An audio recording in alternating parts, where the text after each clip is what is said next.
Welcome to our channel. In today's video, we're diving into the world of productivity and time management with Brian Tracy's best-selling book, Eat That Frog. Are you tired of procrastinating and feeling overwhelmed with tasks? Well, get ready to discover 21 powerful techniques that will help you stop procrastination and skyrocket your productivity. Let's dive in. Eat That Frog. 21 great ways to stop procrastinating and get more done in less time. Preface. Thank you for picking up this book. I hope these ideas help you as much as they have helped me and thousands of others. In fact, I hope this book changes your life forever. There is never enough time to do everything you have to do. You are literally swamped with work and personal responsibilities, endless emails, social media, projects, stacks of magazines to read, and piles of books you intend to get to one of these days as soon as you get caught up. But the fact is that you are never going to get caught up. You will never get on top of your tasks. You will never get far enough ahead to be able to get to all those emails, books, magazines, and leisure time activities that you dream of. And forget about solving your time management problems by becoming more productive. No matter how many personal productivity techniques you master, there will always be more to do than you can ever accomplish in the time you have available to you, no matter how much it is. You can get control of your time and your life only by changing the way you think, work, and deal with the never-ending river of responsibilities that flows over you each day. You can get control of your tasks and activities only to the degree that you stop doing some things and start spending more time on the few activities that can really make a difference in your life.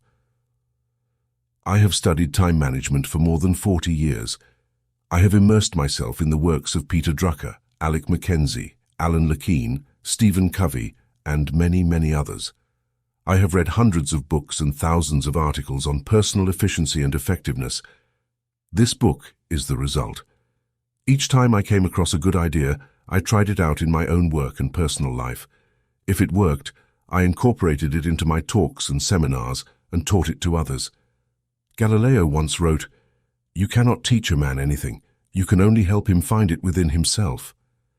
Depending upon your level of knowledge and experience, these ideas may sound familiar. This book will bring them to a higher level of awareness. When you learn and apply these methods and techniques over and over until they become habits, you will alter the course of your life in a very positive way. Learning from successful people. Let me tell you something about myself and the origins of this little book. I started off in life with few advantages, aside from a curious mind. I did poorly in school and left without graduating. I worked at laboring jobs for several years. My future did not appear promising. As a young man, I got a job on a tramp freighter and went off to see the world. For 8 years, I traveled and worked, and then traveled some more, eventually visiting more than 80 countries on 5 continents. When I could no longer find a laboring job, I got into sales, knocking on doors, working on straight commission. I struggled from sale to sale until I began looking around me and asking, why is it that other people are doing better than I am? Then I did something that changed my life. I began to ask successful people what they were doing that enabled them to be more productive and earn more money than me. And they told me. I did what they advised me to do, and my sales went up. Eventually, I became so successful that I was made a sales manager. As a sales manager, I used the same strategy. I asked successful managers what they did to achieve such great results, and when they told me, I did it myself. In no time at all, I began to get the same results they did. This process of learning and applying what I had learned changed my life. I'm still amazed at how simple and obvious it is. Just find out what other successful people do and do the same things until you get the same results. Learn from the experts. Wow, what an idea. Success is predictable. Simply put, some people are doing better than others because they do things differently and they do the right things right. Especially successful, happy, prosperous people use their time far, far better than the average person. Coming from an unsuccessful background, I had developed deep feelings of inferiority and inadequacy.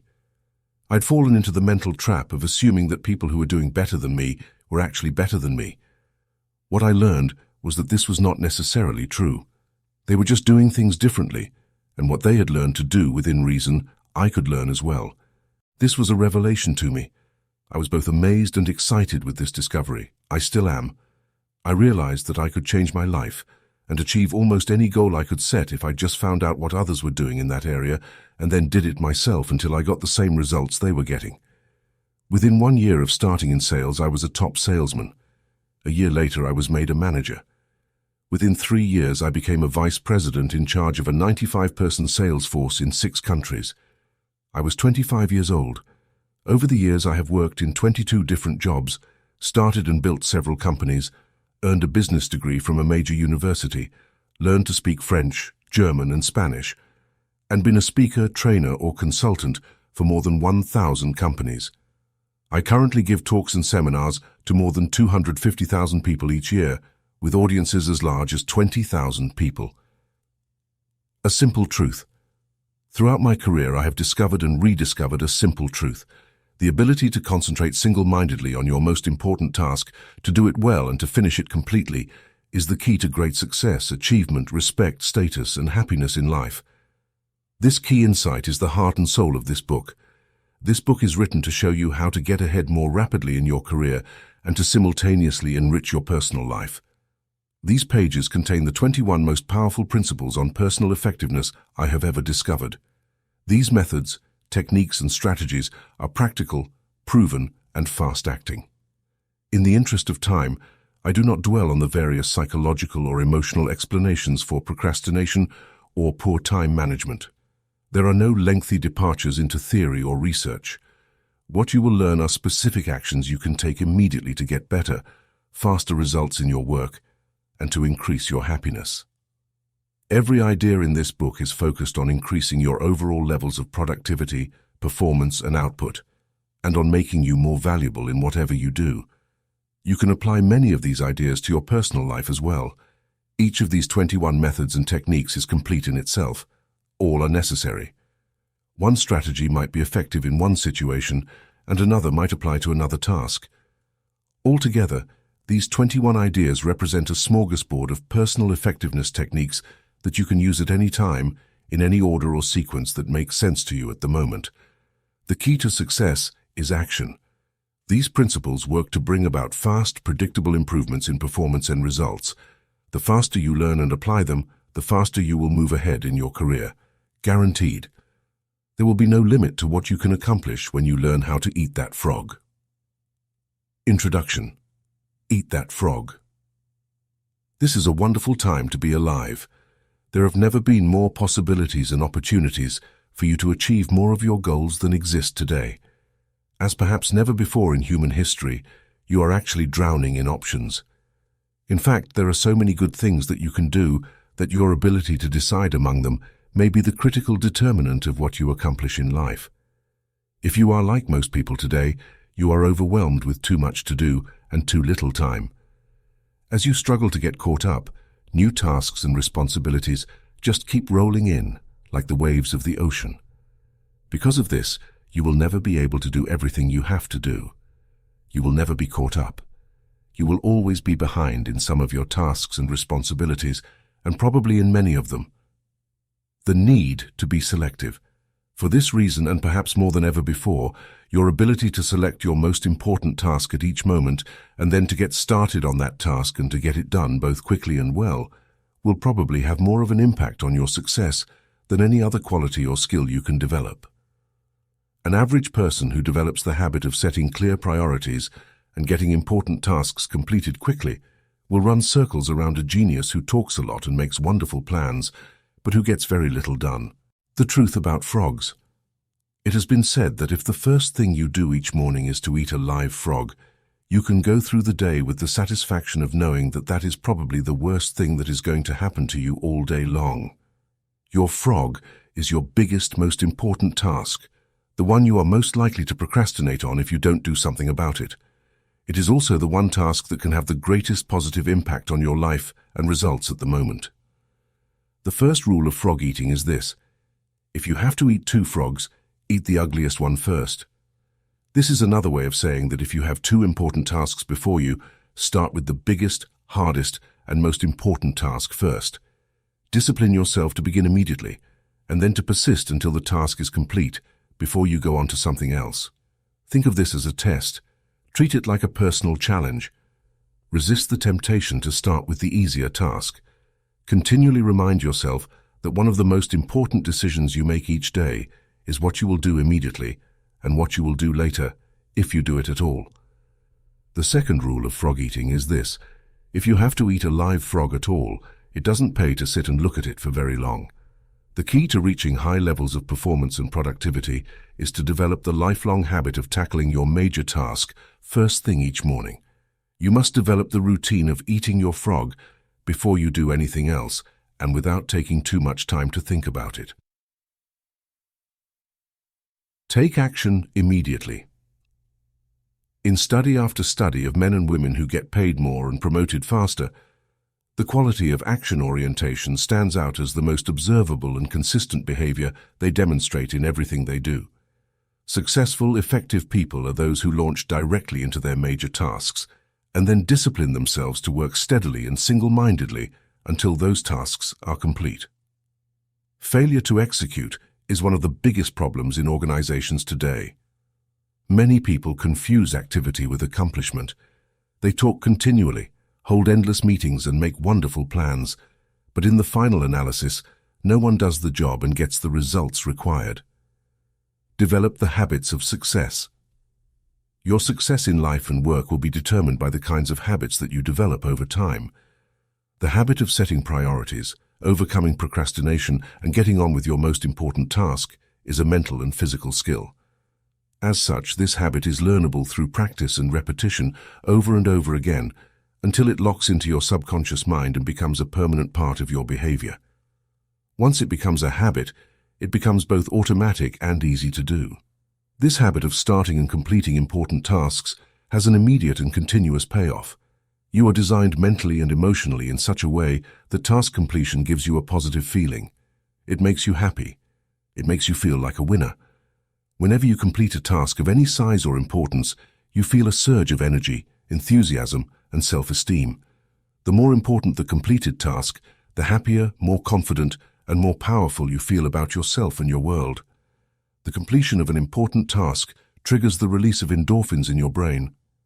These endorphins give you a natural high. The endorphin rush that follows successful completion of any task makes you feel more positive, personable, creative, and confident. Develop a positive addiction. Here is one of the most important of the so-called secrets of success. You can actually develop a positive addiction to endorphins and to the feeling of enhanced clarity, confidence, and competence that they trigger. When you develop this addiction, you will, at an unconscious level, begin to organize your life in such a way that you are continually starting and completing ever more important tasks and projects. You will actually become addicted, in a very positive sense, to success and contribution. One of the keys to your living a wonderful life, having a successful career, and feeling terrific about yourself is to develop the habit of starting and finishing important jobs. When you do, this behavior will take on a power of its own, and you'll find it easier to complete important tasks than not to complete them. No shortcuts. You remember the story of the man who stops a musician on a street in New York and asks how he can get to Carnegie Hall. The musician replies, "Practice, man, practice." Practice is the key to mastering any skill. Fortunately, your mind is like a muscle. It grows stronger and more capable with use. With practice, you can learn any behavior or develop any habit that you consider either desirable or necessary. The 3 Ds of new habit formation. You need 3 key qualities to develop the habits of focus and concentration, which are all learnable. They are decision, discipline, and determination. First, make a decision to develop the habit of task completion. Second, discipline yourself to practice the principles you are about to learn over and over until they become automatic. And third, back everything you do with determination until the habit is locked in and becomes a permanent part of your personality. Visualize yourself as you want to be. There is a special way that you can accelerate your progress toward becoming the highly productive, effective, efficient person that you want to be. It consists of your thinking continually about the rewards and benefits of being an action-oriented, fast-moving, and focused person. See yourself as the kind of person who gets important jobs done quickly and well on a consistent basis. Your mental picture of yourself has a powerful effect on your behavior. Visualize yourself as the person you intend to be in the future. Your self-image, the way you see yourself on the inside, largely determines your performance on the outside. All improvements in your outer life begin with improvements on the inside, in your mental pictures. You have a virtually unlimited ability to learn and develop new skills, habits, and abilities. When you train yourself, through repetition and practice, to overcome procrastination and get your most important tasks completed quickly, you will move on to the fast track in your life and career and step on the accelerator of your potential. Chapter 1. Set the table. Before you can determine your frog and get on with the job of eating it, you have to decide exactly what you want to achieve in each area of your life. Clarity is perhaps the most important concept in personal productivity. The number one reason why some people get more work done faster is because they are absolutely clear about their goals and objectives, and they don't deviate from them. The greater clarity you have regarding what you want, and the steps you will have to take to achieve it, the easier it will be for you to overcome procrastination, eat your frog, and complete the task before you. A major reason for procrastination and lack of motivation is vagueness, confusion, and fuzzy-mindedness about what you are trying to do, and in what order and for what reason. You must avoid this common condition with all your strength by striving for ever greater clarity in your major goals and tasks. Here is a great rule for success. Think on paper. Only about 3% of adults have clear written goals. These people accomplish 5 and 10 times as much as people of equal or better education and ability, but who, for whatever reason, have never taken the time to write out exactly what they want. There is a powerful formula for setting and achieving goals that you can use for the rest of your life. It consists of 7 simple steps. Any one of these steps can double and triple your productivity if you are not currently using it. Many of my graduates have increased their incomes dramatically in a matter of a few years or even a few months with this simple 7-part method. Step 1. Decide exactly what you want. Either decide for yourself or sit down with your boss and discuss your goals and objectives until you are crystal clear about what is expected of you and in what order of priority. It is amazing how many people are working away day after day on low-value tasks because they have not had this critical discussion with their managers. One of the very worst uses of time is to do something very well that need not be done at all. Stephen Covey says, if the ladder is not leaning against the right wall, every step we take just gets us to the wrong place faster. Step 2. Write it down. Think on paper. When you write down a goal, you crystallize it and give it tangible form. You create something that you can touch and see. On the other hand, a goal or objective that is not in writing is merely a wish or a fantasy. It has no energy behind it. Unwritten goals lead to confusion, vagueness, misdirection, and numerous mistakes. Step 3. Set a deadline on your goal. Set sub-deadlines if necessary. A goal or decision without a deadline has no urgency. It has no real beginning or end. Without a definite deadline accompanied by the assignment or acceptance of specific responsibilities for completion, you will naturally procrastinate and get very little done. Step 4. Make a list of everything you can think of that you are going to have to do to achieve your goal. As you think of new activities, add them to your list. Keep building your list until it is complete. A list gives you a visual picture of the larger task or objective. It gives you a track to run on. It dramatically increases the likelihood that you will achieve your goal as you have defined it and on schedule. Step 5. Organize the list into a plan. Organize your list by priority and sequence. List all tasks in the order they need to be done. Take a few minutes to decide what you need to do first and what you can do later. Decide what has to be done before something else and what needs to be done afterward. Even better, lay out your plan visually in the form of a series of boxes and circles on a sheet of paper, with lines and arrows showing the relationship of each task to every other task. You'll be amazed at how much easier it is to achieve your goal when you break it down into individual tasks. With a written goal and an organized plan of action, you will be far more productive and efficient than people who are carrying their goals around in their minds. Step 6. Take action on your plan immediately. Do something. Do anything. An average plan vigorously executed is far better than a brilliant plan on which nothing is done. For you to achieve any kind of success, execution is everything. Step 7. Resolve to do something every single day that moves you toward your major goal. Build this activity into your daily schedule. You may decide to read a specific number of pages on a key subject.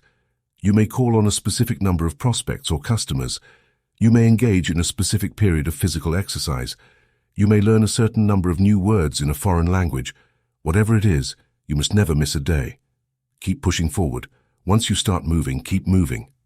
Don't stop. This decision, this discipline alone, can dramatically increase your speed of goal accomplishment and boost your personal productivity. The power of written goals. Clear written goals have a wonderful effect on your thinking. They motivate you and galvanize you into action. They stimulate your creativity, release your energy, and help you overcome procrastination as much as any other factor. Goals are the fuel in the furnace of achievement. The bigger your goals and the clearer they are, the more excited you become about achieving them. The more you think about your goals, the greater becomes your inner drive and your desire to accomplish them.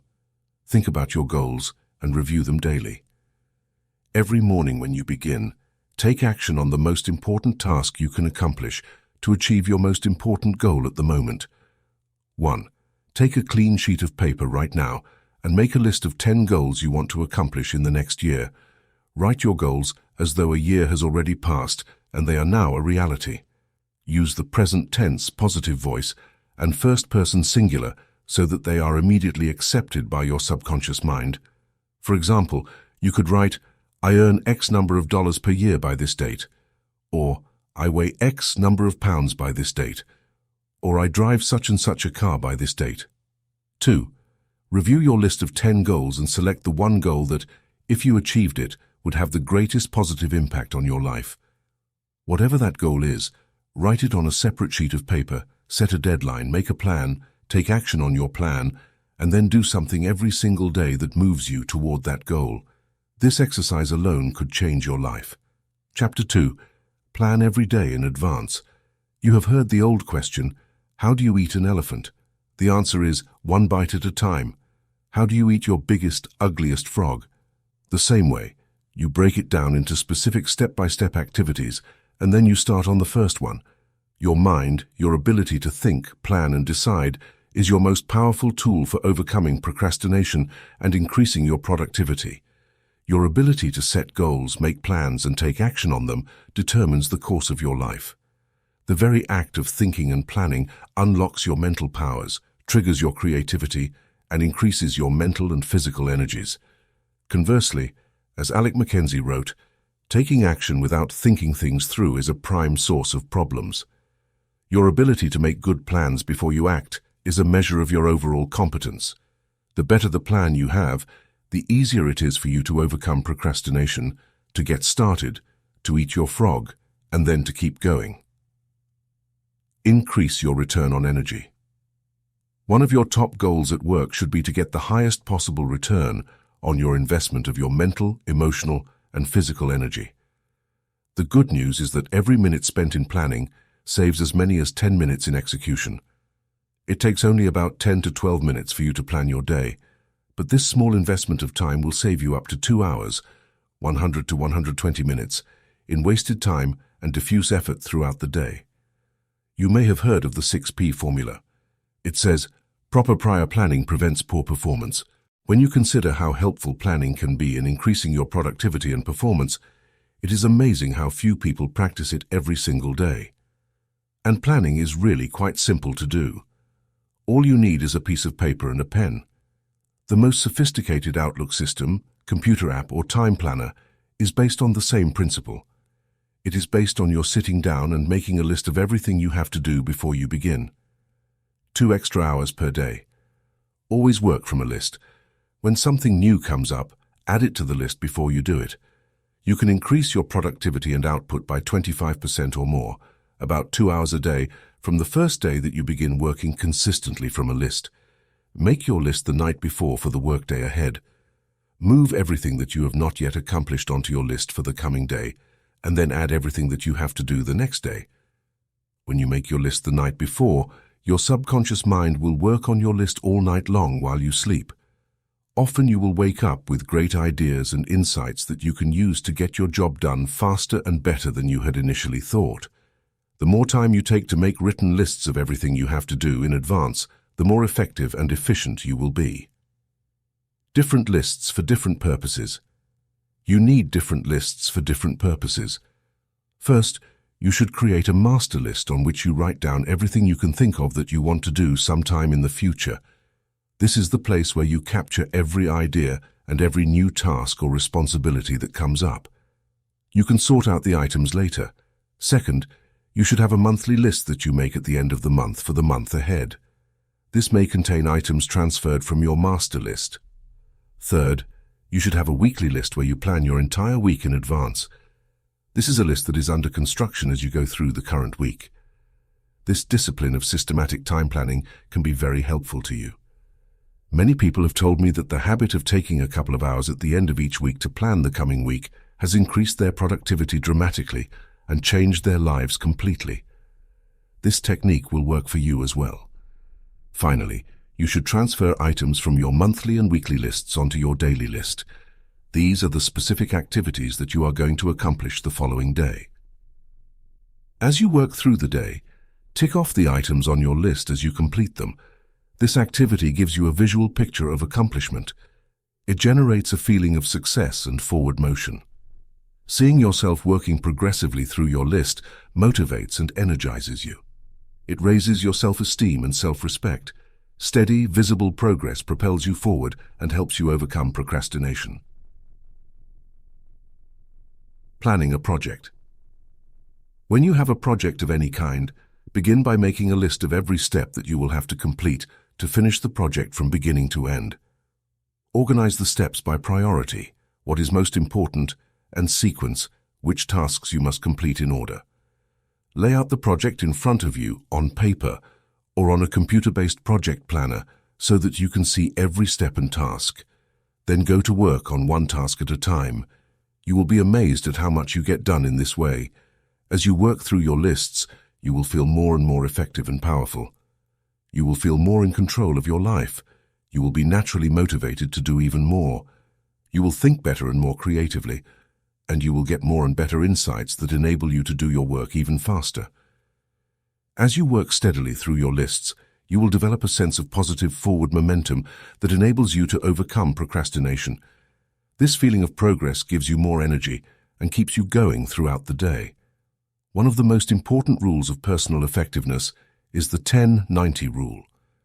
This rule says that the first 10% of time that you spend planning and organizing your work before you begin will save you as much as 90% of the time in getting the job done once you get started.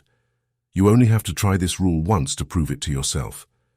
When you plan each day in advance, you will find it much easier to get going and to keep going. The work will go faster and smoother than ever before. You will feel more powerful and competent. You will get more done faster than you thought possible. Eventually, you will become unstoppable. 1. Begin today to plan every day, week, and month in advance. Take a notepad or sheet of paper, or use your smartphone, and make a list of everything you have to do in the next 24 hours. Add to your list as new items come up. Make a list of all your projects, the big multitask jobs that are important to your future. 2. Lay out all of your major goals, projects, and tasks by priority, what is most important, and by sequence, what has to be done first, what comes second, and so forth. Start with the end in mind and work backward. Think on paper. Always work from a list. You'll be amazed at how much more productive you become and how much easier it is to eat your frog. Chapter 3. Apply the 80-20 rule to everything. The 80-20 rule is one of the most helpful of all concepts of time and life management. It is also called the Pareto principle, after the Italian economist Vilfredo Pareto, who first wrote about it in 1895. Pareto noticed that people in his society seemed to divide naturally into what he called the vital few, the top 20% in terms of money and influence, and the trivial many, the bottom 80%. He later discovered that virtually all economic activity was subject to this principle as well. For example, this principle says that 20% of your activities will account for 80% of your results, 20% of your customers will account for 80% of your sales, 20% of your products or services will account for 80% of your profits, 20% of your tasks will account for 80% of the value of what you do, and so on. This means that if you have a list of 10 items to do, 2 of those items will turn out to be worth much more than the other 8 items put together. Number of tasks versus importance of tasks. Here is an interesting discovery. Each of the 10 tasks may take the same amount of time to accomplish, but 1 or 2 of those tasks will contribute 5 or 10 times the value of any of the others. Often, a single task can be worth more than all the other 9 items put together. This task is invariably the frog that you should eat first. Can you guess on which items the average person is most likely to procrastinate? The sad fact is that most people procrastinate on the top 10 or 20% of items that are the most valuable and important, the vital few. They busy themselves instead with the least important 80%, the trivial many that contribute very little to results. Focus on activities, not accomplishments. You often see people who appear to be busy all day long, but seem to accomplish very little. This is almost always because they are busy working on tasks that are of low value, while they are procrastinating on the 1 or 2 activities that, if they completed them quickly and well, could make a real difference to their companies and to their careers. The most valuable tasks you can do each day are often the hardest and most complex, but the payoff and rewards for completing these tasks efficiently can be tremendous. For this reason, you must adamantly refuse to work on tasks in the bottom 80% while you still have tasks in the top 20% left to be done. Before you begin work, always ask yourself, is this task in the top 20% of my activities or in the bottom 80%? Rule: resist the temptation to clear up small things first. Remember, whatever you choose to do over and over eventually becomes a habit that is hard to break. If you choose to start your day working on low-value tasks, you will soon develop the habit of always starting and working on low-value tasks. This is not the kind of habit you want to develop or keep. Low-value tasks are like rabbits. They multiply continually. You never get caught up. The hardest part of any important task is getting started on it in the first place. Once you actually begin work on a valuable task, you will be naturally motivated to continue. A part of your mind loves to be busy working on significant tasks that can really make a difference. Your job is to feed this part of your mind continually. Motivate yourself. Just thinking about starting and finishing an important task motivates you and helps you overcome procrastination. The fact is, the time required to complete an important job is often the same as the time required to do an unimportant job. The difference is that you get a tremendous feeling of pride and satisfaction from completing something valuable and significant.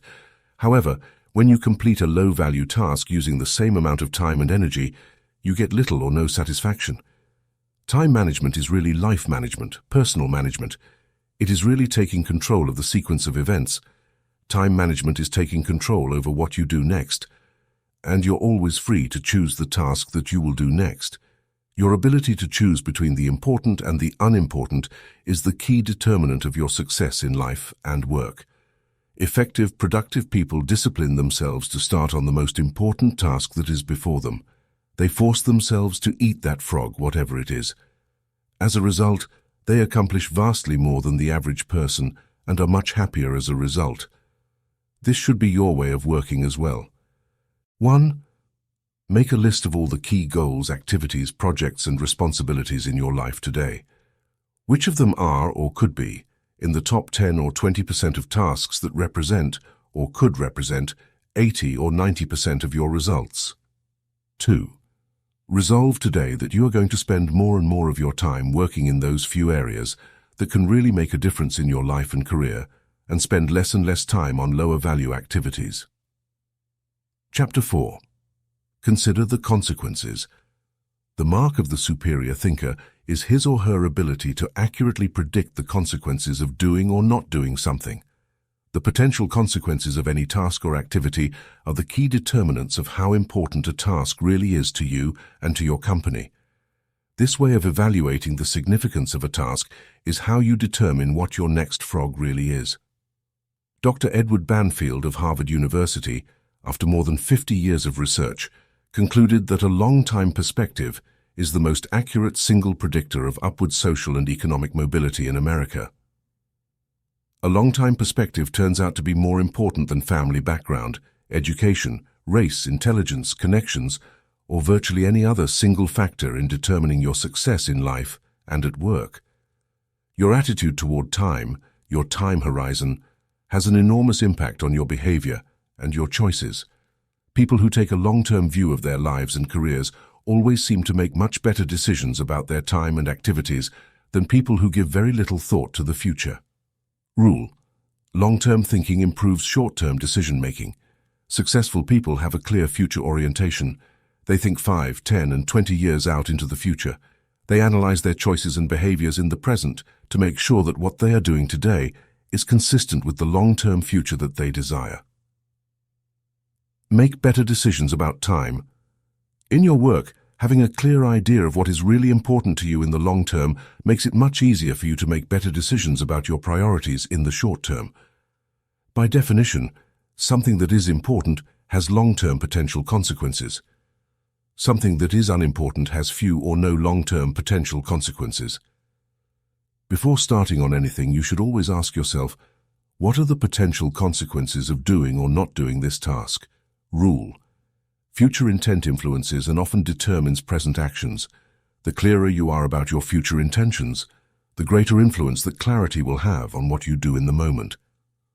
With a clear long-term vision, you are much more capable of evaluating an activity in the present to ensure that it is consistent with where you truly want to end up. Think about the long-term successful people are those who are willing to delay gratification and make sacrifices in the short term so that they can enjoy far greater rewards in the long term. Unsuccessful people, on the other hand, think more about short-term pleasure and immediate gratification while giving little thought to the long-term future. Dennis Waitley, a motivational speaker, says, "Losers try to escape from their fears and drudgery with activities that are tension-relieving. Winners are motivated by their desires toward activities that are goal-achieving. For example, coming into work earlier, reading regularly in your field, taking courses to improve your skills, and focusing on high-value tasks in your work will all combine to have an enormous positive impact on your future.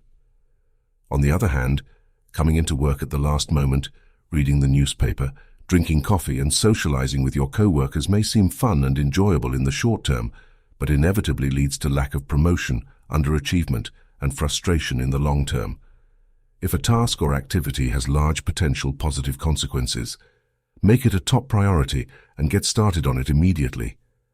If something can have large potential negative consequences if it is not done quickly and well, that becomes a top priority as well. Whatever your frog is, resolve to gulp it down first thing. Motivation requires motive. The greater the potential positive impact that an action or behavior of yours can have on your life, once you define it clearly, the more motivated you will be to overcome procrastination and get it done quickly. Keep yourself focused and forward-moving by continually starting and completing those tasks that can make a major difference to your company and to your future. The time is going to pass anyway. The only question is how you use it and where you are going to end up at the end of the weeks and months that pass.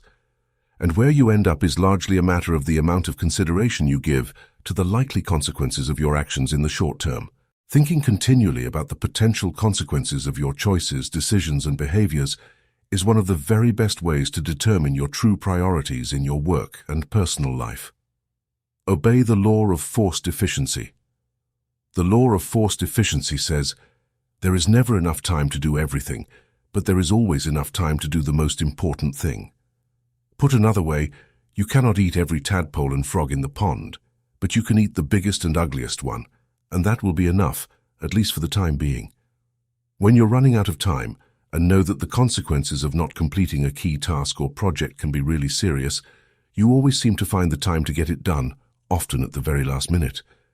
You start early, you stay late, and you drive yourself to complete the job rather than face the unpleasantness that would follow if you didn't complete it within the time limit. Rule: there will never be enough time to do everything you have to do. The average person in business today, especially a manager in the age of cutbacks, is working at 110 to 130% of capacity, and the jobs and responsibilities just keep piling up. We all have stacks of reading material we still have to go through. Many people have hundreds of hours of reading and projects backlogged at home and at the office. What this means is that you will never be caught up. Get that wishful idea out of your mind. All you can hope for is to be on top of your most important responsibilities. The others will just have to wait. Deadlines are an excuse. Many people say that they work better under the pressure of deadlines. Unfortunately, years of research indicate that this is seldom true.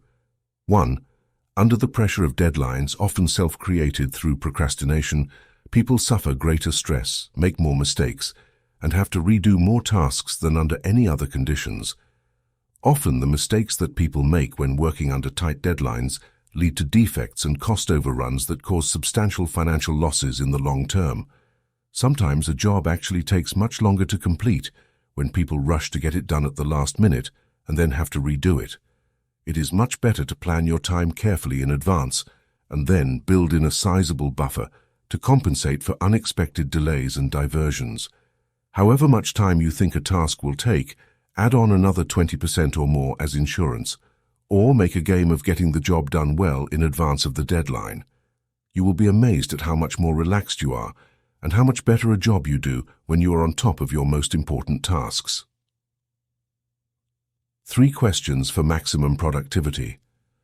You can use 3 questions on a regular basis to keep yourself focused on completing your most important tasks on schedule. The first question is, what are my highest value activities? Put another way, what are the biggest frogs that you have to eat to make the greatest contribution to your organization, to your family, to your life in general? This is one of the most important questions you can ever ask and answer. What are your highest value activities? First, think this through for yourself. Then, ask your boss. Ask your co-workers and subordinates.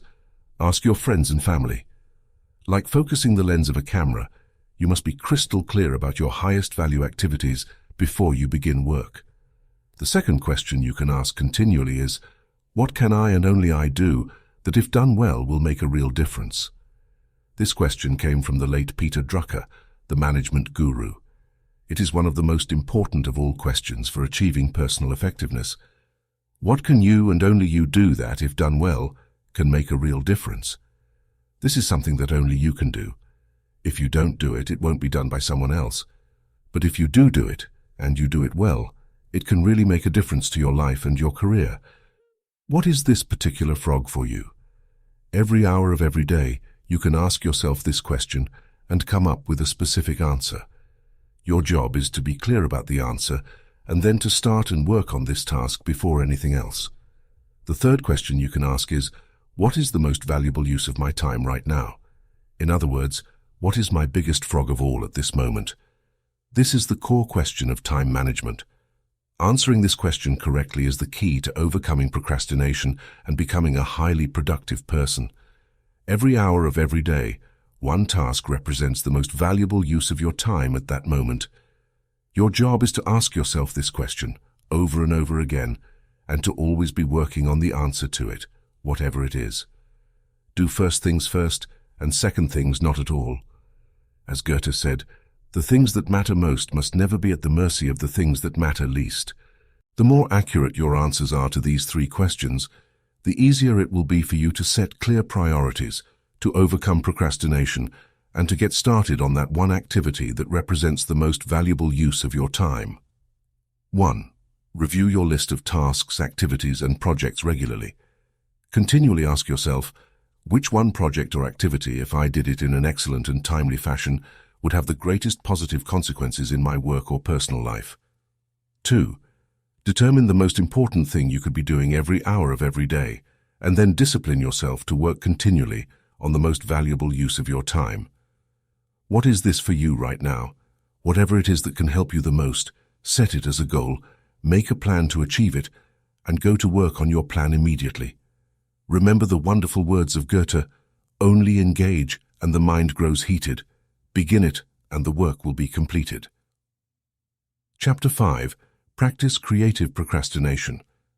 Creative procrastination is one of the most effective of all personal performance techniques. It can change your life. The fact is that you can't do everything that you have to do. You have to procrastinate on something. Therefore, deliberately and consciously procrastinate on small tasks. Put off eating smaller or less ugly frogs. Eat the biggest and ugliest frogs before anything else. Do the worst first. Everyone procrastinates. The difference between high performers and low performers is largely determined by what they choose to procrastinate on. Since you must procrastinate anyway, decide today to procrastinate on low-value activities. Decide to procrastinate on, outsource, delegate, and eliminate those activities that don't make much of a contribution to your life in any case. Get rid of the tadpoles and focus on the frogs. Priorities versus posteriorities. Here is a key point. To set proper priorities, you must set posteriorities as well.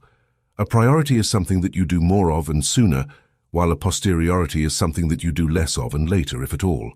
Rule: you can get your time and your life under control only to the degree to which you discontinue lower-value activities. One of the most powerful of all words in time management is the word no. Say it politely. Say it clearly, so that there are no misunderstandings.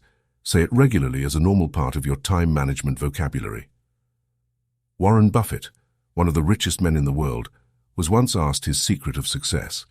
He replied, "Simple. I just say no to everything that is not absolutely vital to me at the moment. Say no to anything that is not a high-value use of your time and your life.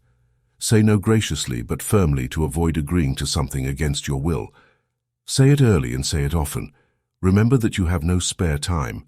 As we say, your dance card is full. For you to do something new, you must complete or stop doing something old. Getting in requires getting out.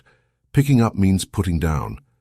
Creative procrastination is the act of thoughtfully and deliberately deciding upon the exact things you are not going to do right now, if ever. Procrastinate on purpose. Most people engage in unconscious procrastination. They procrastinate without thinking about it. As a result, they procrastinate on the big, valuable, important tasks that can have significant long-term consequences in their lives and careers. You must avoid this common tendency at all costs.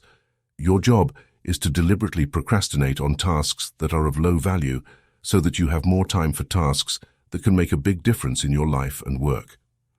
Continually review your duties and responsibilities to identify time-consuming tasks and activities that you can abandon with no real loss. This is an ongoing responsibility for you that never ends. For example, a friend of mine was an avid golfer when he was single. He liked to golf 3 or 4 times a week, 3 to 4 hours each time. Over a period of years, he started a business, got married, and had 2 children. But he still played golf 3 to 4 times a week until he finally realized that his time on the golf course was causing him enormous stress at home and at the office. Only by abandoning most of his golf games could he get his life back under control. And he did. He cut back to 1 round of golf per week and transformed his life, especially his home life. Set posteriorities on time-consuming activities. Continually review your life and work to find time-consuming tasks and activities that you can abandon. Cut down on television watching and internet surfing and instead spend the time with your family, read, exercise, or do something else that enhances the quality of your life. Look at your work activities and identify the tasks that you could delegate or eliminate to free up more time for the work that really counts. Begin today to practice creative procrastination. Set posteriorities wherever and whenever you can. This decision alone can enable you to get your time and your life under control. 1. Practice zero-based thinking in every part of your life. Ask yourself continually, if I were not doing this already, knowing what I now know, would I start doing it again today? If it is something you would not start again today, knowing what you now know, it is a prime candidate for abandonment or creative procrastination. 2. Examine each of your personal and work activities and evaluate it based on your current situation. Select at least one activity to abandon immediately or at least deliberately put off until your more important goals have been achieved. Chapter 6. Use the ABCDE method continually. The more thought you invest in planning and setting priorities before you begin, the more important things you will do, and the faster you will get them done once you get started.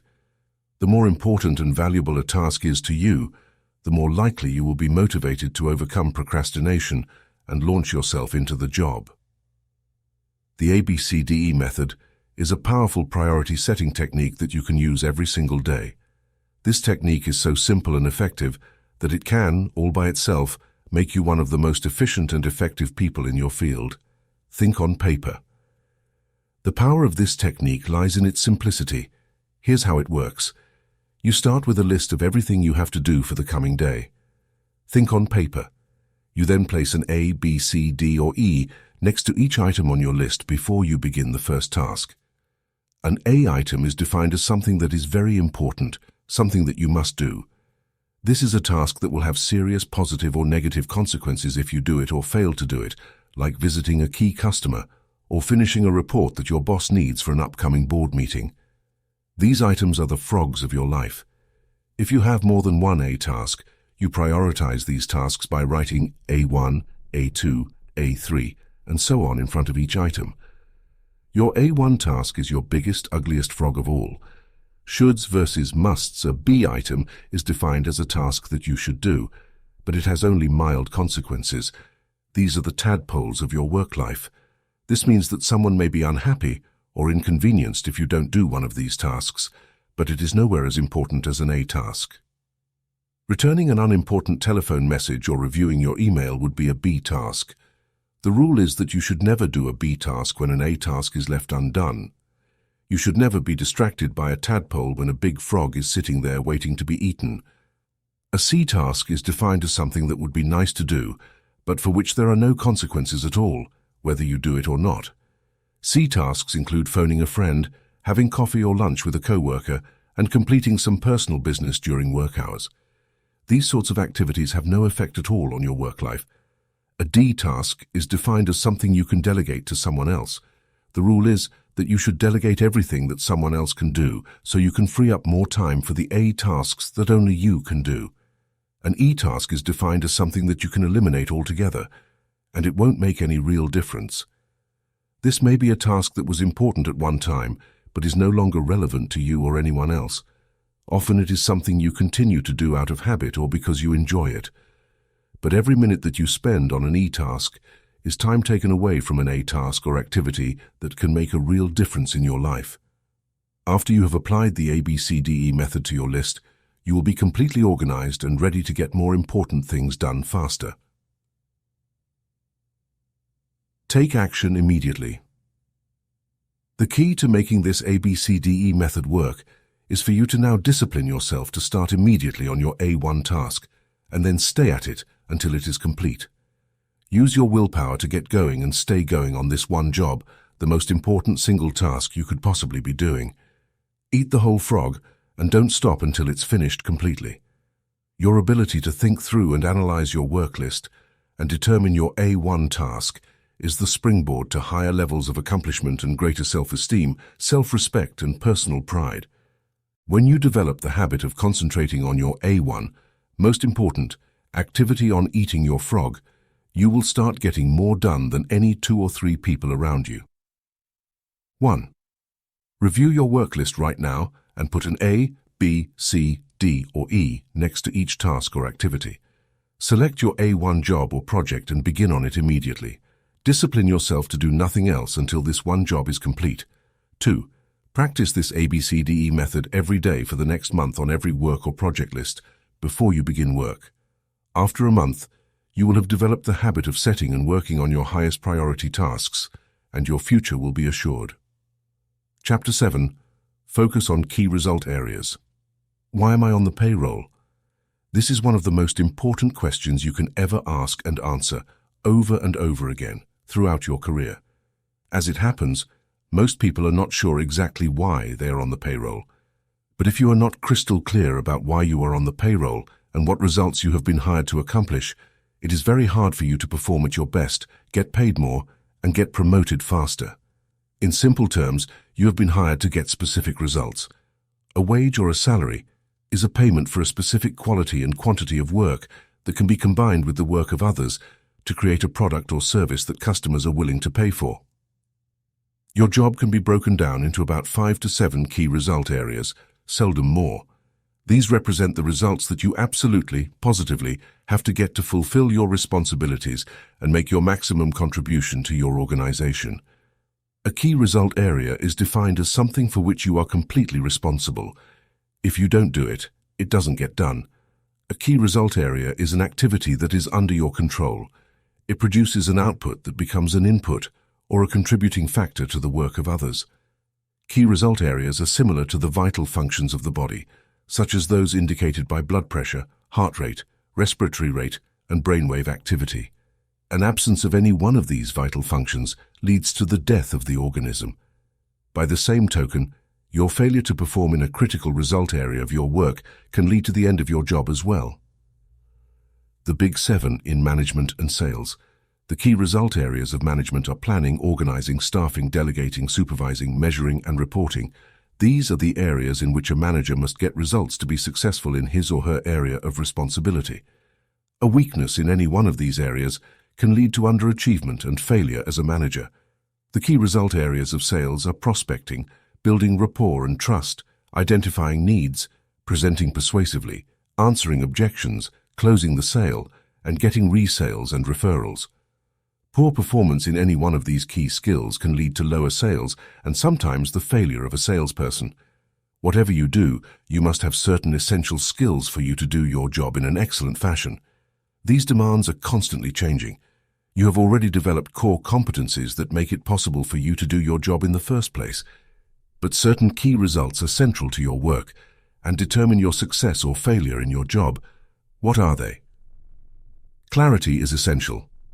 The starting point of high performance is for you to identify the key result areas of your work. Discuss them with your boss. Make a list of your most important output responsibilities and make sure that the people above you, on the same level as you and below you, are in agreement with it. For example, for a salesperson, getting qualified appointments is a key result area. This activity is the key to the entire sales process. Closing a sale is also a key result area. When the sale is made, it triggers the activities of many other people to produce and deliver the product or service. For a company owner or key executive, negotiating a bank loan may be a key result area. Hiring the right people and delegating effectively are both key result areas.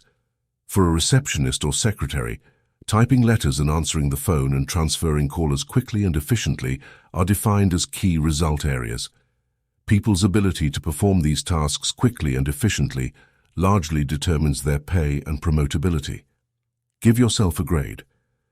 Once you have determined your key result areas, the second step is for you to grade yourself on a scale of 1 to 10, with 1 being the lowest and 10 being the highest in each of those areas. Where are you strong and where are you weak? Where are you getting excellent results and where are you underperforming? Rule: your weakest key result area sets the height at which you can use all your other skills and abilities.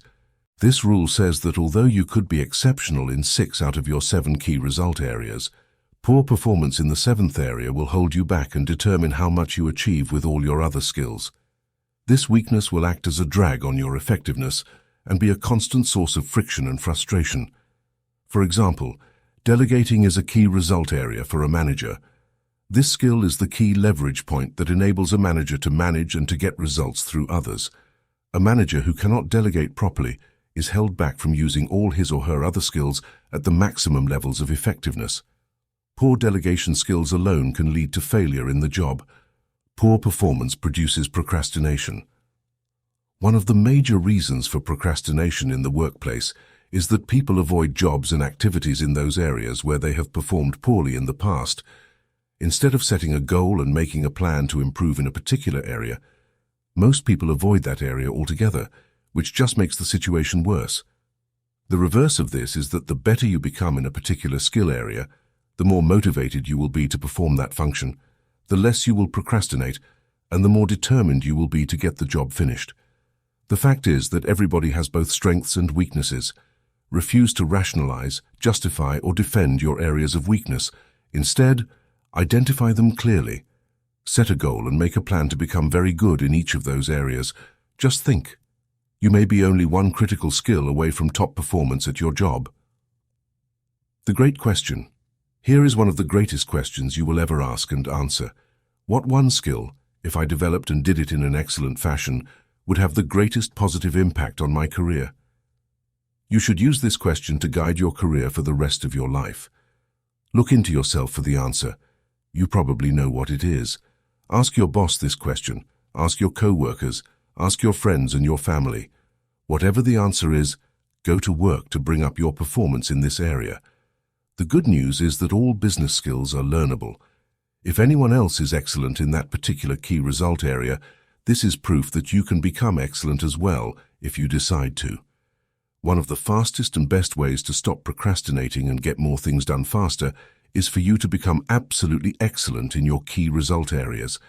This can be as important as anything else you do in your life or your career. 1. Identify the key result areas of your work. What are they? Write down the key results you have to get to do your job in an excellent fashion. Give yourself a grade from 1 to 10 on each one, and then determine the one key skill that, if you did it in an excellent manner, would help you the most in your work. 2. Take this list to your boss and discuss it with him or her. Invite honest feedback and appraisal. You can only get better when you are open to the constructive input of other people. Discuss your conclusions with your staff and co-workers. Talk them over with your spouse. Make a habit of doing this analysis regularly for the rest of your career. Never stop improving. This decision alone can change your life. Chapter 8. Apply the law of 3. 3 core tasks that you perform contain most of the value that you contribute to your business or organization. Your ability to accurately identify these 3 key tasks, and then to focus on them most of the time, is essential for you to perform at your best. Let me tell you a true story. 3 months after her first full-day coaching session with me in San Diego, Cynthia told the group a story. When I came here 90 days ago, you claimed that you would show me how to double my income and my time off within 12 months. This sounded completely unrealistic, but I was willing to give it a try. On the first day, you asked me to write down a list of everything that I did over the course of a week or a month. I came up with 17 tasks that I was responsible for. My problem was that I was completely overwhelmed with work. I was working 10 to 12 hours per day, 6 days per week, and not spending enough time with my husband and my 2 young children. But I didn't see any way out. I had been working for 8 years for a fast-growing entrepreneurial company in the high-tech area, but there always seemed to be an overwhelming amount of work to do, and never enough time. One thing. All day long she continued with her story. Once I had made this list, you told me to ask this question. If you could do only one thing on this list all day long, which one task would contribute the greatest value to your company? Once I had identified that task, which was quite easy, I put a circle around that number. You then asked, if you could do only one more thing on your list of key tasks, which would be the second activity that contributes the most value to your company? Once I had identified the second most important task, you asked me the same question with regard to the third most important task. You then said something that shocked me at the time. You said that fully 90% of the value that you contribute to your company is contained in those 3 tasks, whatever they are. Everything else you do is either a support task or a complementary task that could probably be delegated, downsized, outsourced, or eliminated. Take immediate action. Cynthia continued with her story. As I looked at the 3 tasks, I realized that these were the 3 things I did that contributed the most value to my company. This was on a Friday. On Monday morning at 10 o'clock, I met with my boss and explained what I had discovered. I said that I needed his help in delegating and outsourcing all my work except those 3 key tasks. I felt that if I could work on those 3 tasks exclusively all day long, I could more than double my contribution to the company. Then I told him that if I doubled my contribution, I would like to be paid twice as much. She said, my boss was completely silent. He looked at my list of key tasks, looked back up at me, and looked at the list again. He then said, you're right. These are the 3 most important things that you do in this company, and the 3 things that you do best. I will help you delegate and outsource all these other minor tasks to free you up to work full-time on these 3 key tasks. And if you double your contribution, I will pay you twice as much. Transform your life. Cynthia concluded her story by saying, he did, then I did, then he did. He helped me delegate and assign my minor tasks so I could concentrate on my top 3 jobs. As a result, I doubled my output over the next 30 days, and he doubled my income. I had been working very hard for more than 8 years, and I doubled my income in just 1 month by focusing all my time and energy on my 3 key tasks. Not only that, But instead of working 10 and 12-hour days, I work from 8 o'clock to 5 o'clock and spend time in the evenings and on the weekends with my husband and my children. Focusing on my key tasks has transformed my life. Perhaps the most important word in the world of work is contribution. Your rewards, both financial and emotional, will always be in direct proportion to your results, to the value of your contribution. If you want to increase your rewards, you must focus on increasing the value of what you do. You must dedicate yourself to contributing more results to your company, and 3 key tasks always contribute the most. The quick list method. Here is an exercise that we use with our coaching clients very early in the process. We give them a sheet of paper and then tell them, in 30 seconds, write down your 3 most important goals in life right now. We have found that when people have only 30 seconds to write their 3 most important goals, their answers are as accurate as if they had 30 minutes or 3 hours. Their subconscious minds seem to go into hyperdrive, and their 3 most important goals pop out of their heads and onto the paper, often to the surprise of the people doing the exercise. In 80% or more of cases, people have 3 goals in common. First, a financial and career goal. Second, a family or personal relationship goal. And third, a health or fitness goal. And this is as it should be. These are the 3 most important areas of life. If you give yourself a grade on a scale of 1 to 10 in each of these 3 areas, you can immediately identify where you are doing well in life and where you need some improvement. Try it yourself and see. Give this exercise to your spouse or your children. The answers can be quite revealing. Later in our coaching program, we expand this exercise by asking the following questions. 1. What are your 3 most important business or career goals right now? 2. What are your 3 most important family or relationship goals right now? 3. What are your 3 most important financial goals right now? 4. What are your 3 most important health goals right now? 5. What are your 3 most important personal and professional development goals right now? 6. What are your 3 most important social and community goals right now? 7. What are your 3 biggest problems or concerns in life right now? When you force yourself to ask and answer each of these questions in 30 seconds or less, you will be amazed at the answers. Whatever your answers, they will usually be an accurate snapshot of your true situation in life at the moment. These answers will tell you what is really important to you. While you are setting goals and priorities, getting organized, concentrating single-mindedly on one task at a time, and disciplining yourself to complete your most important tasks, you must never forget that your ultimate goal is to live a long, happy, and healthy life. Time management is a means to an end. The main reason to develop time management skills is so that you can complete everything that is really important in your work and free up more and more time to do the things in your personal life that give you the greatest happiness and satisfaction. Fully 85% of your happiness in life will come from happy relationships with other people, especially those closest to you, as well as the members of your family. The critical determinant of the quality of your relationships is the amount of time that you spend face-to-face with the people you love and who love you in return. The purpose of time management, of eating that frog and getting more done in less time, is to enable you to spend more face time with the people you care about, doing the things that give you the greatest amount of joy in life. Rule: it is the quality of time at work that counts, and the quantity of time at home that matters. Work all the time. You work to keep your life in balance. You should resolve to work all the time you work. When you go to work, put your head down and work the whole time. Start a little earlier, stay a little later, and work a little harder. Don't waste time. Every minute that you spend in idle chit-chat with co-workers is time taken away from the work that you must accomplish if you want to do well at your job. Even worse, time that you waste at work often has to be taken away from your family. You have to either stay late or take work home and work in the evenings. By not working effectively and efficiently during your workday, you create unnecessary stress and deprive the members of your family of the very best person you can possibly be. Balance is not optional. One of the most famous sayings of the ancient Greeks is moderation in all things. You need balance between your work and your personal life. You need to set priorities at work and concentrate on your most valuable tasks. At the same time, You must never lose sight of the fact that the reason for working efficiently is so that you can enjoy a higher quality of life at home with your family.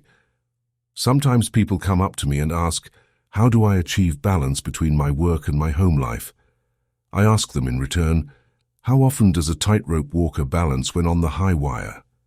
After a few seconds of thinking, they almost always say, all the time. I say, that is the same situation with balance between work and home life. You have to do it all the time. You never reach a point where you have attained it perfectly. You have to work at it.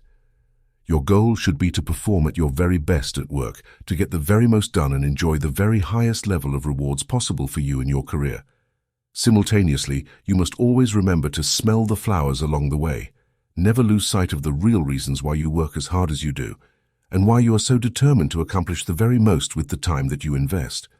The more time you spend face-to-face with the people you love, the happier you will be. 1. Determine the 3 most important tasks that you do in your work. Ask yourself, if I could do only one thing all day long, which one task would contribute the greatest value to my career? Do this exercise 2 more times. Once you have identified your big 3, concentrate on them single-mindedly all day long. 2. Identify your 3 most important goals in each area of your life. Organize them by priority. Make plans for their accomplishment and work on your plans every single day. You will be amazed at what you achieve in the months and years ahead. Chapter 9. Prepare thoroughly before you begin. One of the best ways for you to overcome procrastination and get more things done faster is to have everything you need at hand before you begin. When you are fully prepared, you are like a cocked gun or an archer with an arrow pulled back taut in the bow. You will be amazed at what you achieve in the months and years ahead. You just need one small mental push to get started on your highest value tasks. This is like getting everything ready to prepare a complete meal. You set all the ingredients out on the counter in front of you and then begin putting the meal together, one step at a time. Begin by clearing off your desk or workspace so that you have only one task in front of you. If necessary, put everything else on the floor or on a table behind you. Gather all the information, reports, details, papers, and work materials that you will require to complete the job. Have them at hand so you can reach them without getting up or moving around. Be sure that you have all the writing materials, login information, access codes, email addresses, and everything else you need to start working and continue working until the job is done. Set up your work area so that it is comfortable, attractive, and conducive to working for long periods. Especially, make sure that you have a comfortable chair that supports your back and allows your feet to rest flat on the floor. Create a comfortable workspace.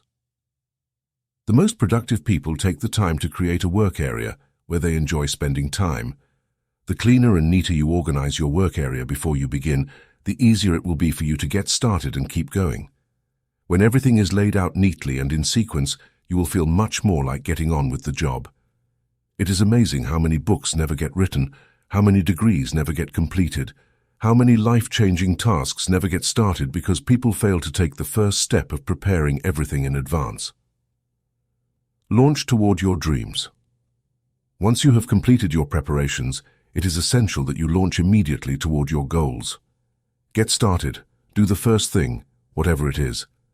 My personal rule is, get it 80% right, and then correct it later. Run it up the flagpole and see if anyone salutes. Don't expect perfection the first time, or even the first few times. Be prepared to fail over and over before you get it right. Wayne Gretzky, the great hockey player, once said, "You miss 100% of the shots you don't take." Once you have completed your preparations, have the courage to take the first action, and everything else will follow from that. The way you develop the courage you need is to act as if you already had the courage and behave accordingly. Take the first step. When you sit down with everything in front of you, ready to go, assume the body language of high performance. Sit up straight, sit forward and away from the back of the chair. Carry yourself as though you were an efficient, effective, high-performing personality. Then pick up the first item and say to yourself, "Let's get to work," and plunge in. And once you've started, keep going until the job is finished. 1. Take a good look at your desk or office, both at home and at work. Ask yourself, What kind of a person works in an environment like this? The cleaner and neater your work environment, the more positive, productive, and confident you will feel. 2. Resolve today to clean up your desk and office completely so that you feel effective, efficient, and ready to get going each time you sit down to work. Chapter 10. Take it one oil barrel at a time. There is an old saying that by the yard it's hard, but inch by inch anything's a cinch. One of the best ways to overcome procrastination is for you to get your mind off the huge task in front of you and focus on a single action that you can take. One of the best ways to eat a large frog is for you to take it one bite at a time. Lao Tzu wrote, "A journey of 1,000 leagues begins with a single step." This is a great strategy for overcoming procrastination and getting more things done faster. Crossing a great desert. Many years ago, driving an old Land Rover, I crossed the heart of the Sahara Desert, the Tanazrouft, deep in modern-day Algeria. By that time, the desert had been abandoned by the French for years, and the original refueling stations were empty and shuttered. The desert was 500 miles across in a single stretch, without water, food, a blade of grass, or even a fly. It was totally flat, like a broad yellow sand parking lot that stretched to the horizon in all directions. More than 1,300 people had perished in the crossing of that stretch of the Sahara in previous years. Often drifting sands had obliterated the track across the desert, and the travelers had gotten lost in the night, never to be found again alive. To counter the lack of features in the terrain, the French had marked the track with black 55-gallon oil drums every 5 kilometers, which was exactly the distance to the horizon, formed by the curvature of the earth. Because of this, in the daytime, we could always see 2 oil barrels, the one we had just passed and the one 5 kilometers ahead of it. And that was exactly what we needed to stay on course. All we had to do was to steer for the next oil barrel. As a result, we were able to cross the biggest desert in the world by simply taking it one oil barrel at a time. Take it one step at a time. In the same way, you can accomplish the biggest task in your life by disciplining yourself to take it just one step at a time. Your job is to go as far as you can see. You will then be able to see far enough to go further. To accomplish a great task, you must step out in faith and have complete confidence that your next step will soon become clear to you. Remember this wonderful advice. Leap and the net will appear. A great life or a great career is built by performing one task at a time, quickly and well, and then going on to the next task. Financial independence is achieved by saving a little money every single month, year after year. Health and fitness are accomplished by just eating a little less and exercising a little more day after day and month after month. You can overcome procrastination and accomplish extraordinary things by taking just the first step, getting started toward your goal, and then taking it one step, one oil barrel at a time. 1. Select any goal, task, or project in your life on which you have been procrastinating and make a list of all the steps you will need to take to eventually complete the task. 2. Then take just one step immediately. Sometimes all you need to do to get started is to sit down and complete one item on the list, and then do one more, and so on. You will be amazed at what you eventually accomplish. Chapter 11. Upgrade your key skills. Upgrading your skills is one of the most important personal productivity principles of all. Learn what you need to learn so that you can do your work in an excellent fashion. The better you become at eating a particular type of frog, the more likely you are to just plunge in and get it done. A major reason for procrastination is a feeling of inadequacy, a lack of confidence, or an inability in a key area of a task. Feeling weak or deficient in a single area is enough to discourage you from starting the job at all. Continually upgrade your skills in your key result areas. Remember, however good you are today, your knowledge and skills are becoming obsolete at a rapid rate. As Pat Riley, the basketball coach, said, "Anytime you stop striving to get better, you're bound to get worse." Never stop learning. One of the most helpful of all time management techniques is for you to get better at your key tasks. Personal and professional improvement is one of the best time savers there is. The better you are at a key task, the more motivated you are to launch into it. The better you are, the more energy and enthusiasm you have. When you know that you can do a job well, you find it easier to overcome procrastination and get the job done faster and better than under any other circumstances. One piece of information or one additional skill can make an enormous difference in your ability to do the job well. Identify the most important things you do, and then make a plan to continually upgrade your skills in those areas. Rule: continuous learning is the minimum requirement for success in any field. Refuse to allow a weakness or a lack of ability in any area to hold you back. Everything is learnable, and what others have learned, you can learn as well. When I began to write my first book, I was discouraged because I could use only the hunt and peck method of typing. I soon realized that I had to learn to touch type if I was ever going to write and rewrite a 300-page book. So I bought a touch typing program for my computer and practiced for 20 to 30 minutes every day for 3 months. By the end of that time, I was typing 40 to 50 words per minute. With this additional skill, I have been able to write more than 75 books that have now been published all over the world. The best news is that you can learn whatever skills you need to be more productive and more effective. You can become a touch typist if necessary. You can become proficient with a computer. You can become a terrific negotiator or a super salesperson. You can learn to speak in public. You can learn to write effectively and well. These are all skills you can acquire as soon as you decide to and make them a priority. 3 steps to mastery. First, read in your field for at least 1 hour every day. Get up a little earlier in the morning and read for 30 to 60 minutes in a book or magazine that contains information that can help you be more effective and productive at what you do. Second, take every course and seminar available on the key skills that can help you. Attend the conventions and business meetings of your profession or occupation. Go to the sessions and workshops. Sit up front and take notes. Purchase the audio recordings of the programs. Dedicate yourself to becoming one of the most knowledgeable and competent people in your field. Third, listen to audio programs in your car. The average car owner sits behind the wheel 500 to 1,000 hours each year while driving from place to place. Turn driving time into learning time. You can become one of the smartest, most capable, and highest-paid people in your field simply by listening to educational audio programs as you drive from place to place. The more you learn and know, the more confident and motivated you feel. The better you become, the more capable you will be of doing even more in your field. The more you learn, the more you can learn. Just as you can build your physical muscles through physical exercise, you can build your mental muscles with mental exercises. And there is no limit to how far or how fast you can advance, except for the limits you place on your own imagination. 1. Identify the key skills that can help you the most to achieve better and faster results. Determine the core competencies that you will need to have in the future to lead your field. Whatever they are, set a goal, make a plan, and begin developing and increasing your ability in those areas. Decide to be the very best at what you do. 2. Develop a personal plan to prepare yourself to do your most important tasks in an excellent fashion. Focus on those areas where you have special talents and that you most enjoy. This is the key to unlocking your personal potential. Chapter 12. Identify your key constraints. Between where you are today and any goal or objective that you want to accomplish, there is one major constraint that must be overcome before you can achieve that major goal. Your job is to identify it clearly. What is holding you back? What sets the speed at which you achieve your goals? What determines how fast you move from where you are to where you want to go? What stops you or holds you back from eating the frogs that can really make a difference?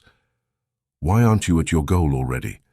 These are some of the most important questions you will ever ask and answer on your way to achieving high levels of personal productivity and effectiveness. Whatever you have to do, there is always a limiting factor that determines how quickly and well you get it done. Your job is to study the task and identify the limiting factor or constraint within it. You must then focus all of your energies on alleviating that single choke point. Identify the limiting factor.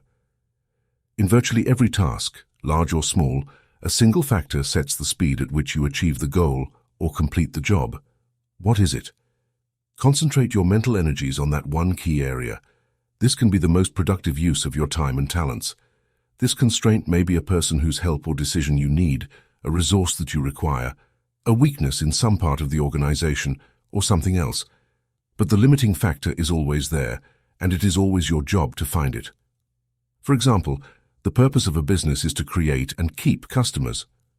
By doing this in sufficient quantities, the company makes a profit and continues to grow and flourish. Every business has a limiting factor or choke point that determines how quickly and well the company achieves this purpose. It may be the marketing, the level of sales, or the sales force itself. It may be the costs of operation or the methods of production. It may be the level of cash flow or costs. The success of the company may be determined by the competition, the customers, or the current marketplace.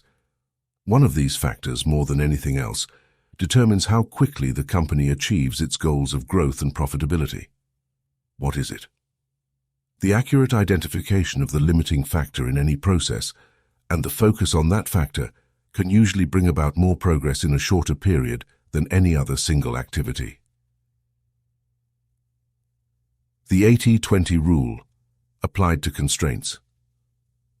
The 80-20 rule also applies to the constraints in your life and in your work.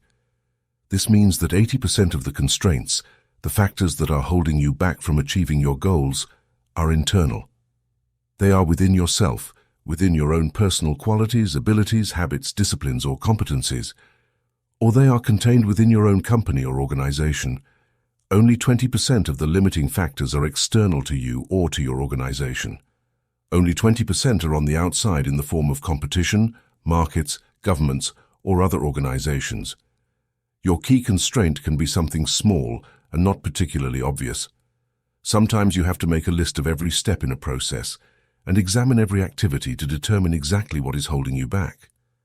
Sometimes a single negative perception or objection on the part of customers can be slowing down the entire sales process.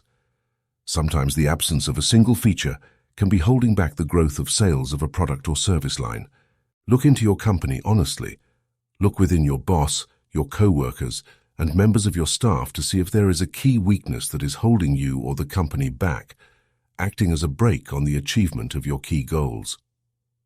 Look into yourself. Successful people always begin the analysis of constraints by asking the question, what is it in me that is holding me back? They accept complete responsibility for their lives and look to themselves for both the cause and cure of their problems. In your own life, you must have the honesty to look deeply into yourself for the limiting factor or limiting skill that sets the speed at which you achieve your personal goals. Keep asking, what sets the speed at which I get the results I want? Strive for accuracy. The definition of the constraint determines the strategy that you use to alleviate it. The failure to identify the correct constraint or the identification of the wrong constraint can lead you off in the wrong direction. You can end up solving the wrong problem. A major corporation, a client of mine, was experiencing declining sales. The corporation's leaders concluded that the major constraint was the quality of the sales force and the sales management. They therefore spent an enormous amount of money reorganizing the management and retraining the salespeople. They later found that the primary reason that sales were down was a mistake made by an accountant who had accidentally priced their products too high relative to their competition in the marketplace. Once the corporation revamped its pricing, its sales went back up and it returned to profitability. Behind every constraint or choke point, once it is located and alleviated successfully, you will find another constraint or limiting factor. Whether you're trying to get to work on time in the morning or build a successful career, there are always limiting factors and bottlenecks that set the speed of your progress. Your job is to find them and to focus your energies on alleviating them as quickly as possible. Starting off your day with the removal of a key bottleneck or constraint fills you with energy and personal power. It propels you into following through and completing the job. Often, alleviating a key constraint or limiting factor is the most important frog you could eat at that moment. 1. Identify your most important goal in life today. What is it? What one goal, if you achieved it, would have the greatest positive effect on your life? What one career accomplishment would have the greatest positive impact on your work life? 2. Determine the one constraint, internal or external, that sets the speed at which you accomplish this goal. Ask, why haven't I reached it already? What is it in me that is holding me back? Whatever your answers, take action immediately. Do something, do anything but get started. Chapter 13. Put the pressure on yourself. The world is full of people who are waiting for someone to come along and motivate them to be the kind of people they wish they could be. The problem is that no one is coming to the rescue. These people are waiting for a bus on a street where no buses pass. If they don't take charge of their lives and put the pressure on themselves, they can end up waiting forever. And that is what most people do. Only about 2% of people can work entirely without supervision. We call these people leaders. This is the kind of person you are meant to be, and that you can be, if you decide to be. To reach your full potential, you must form the habit of putting the pressure on yourself and not waiting for someone else to come along and do it for you.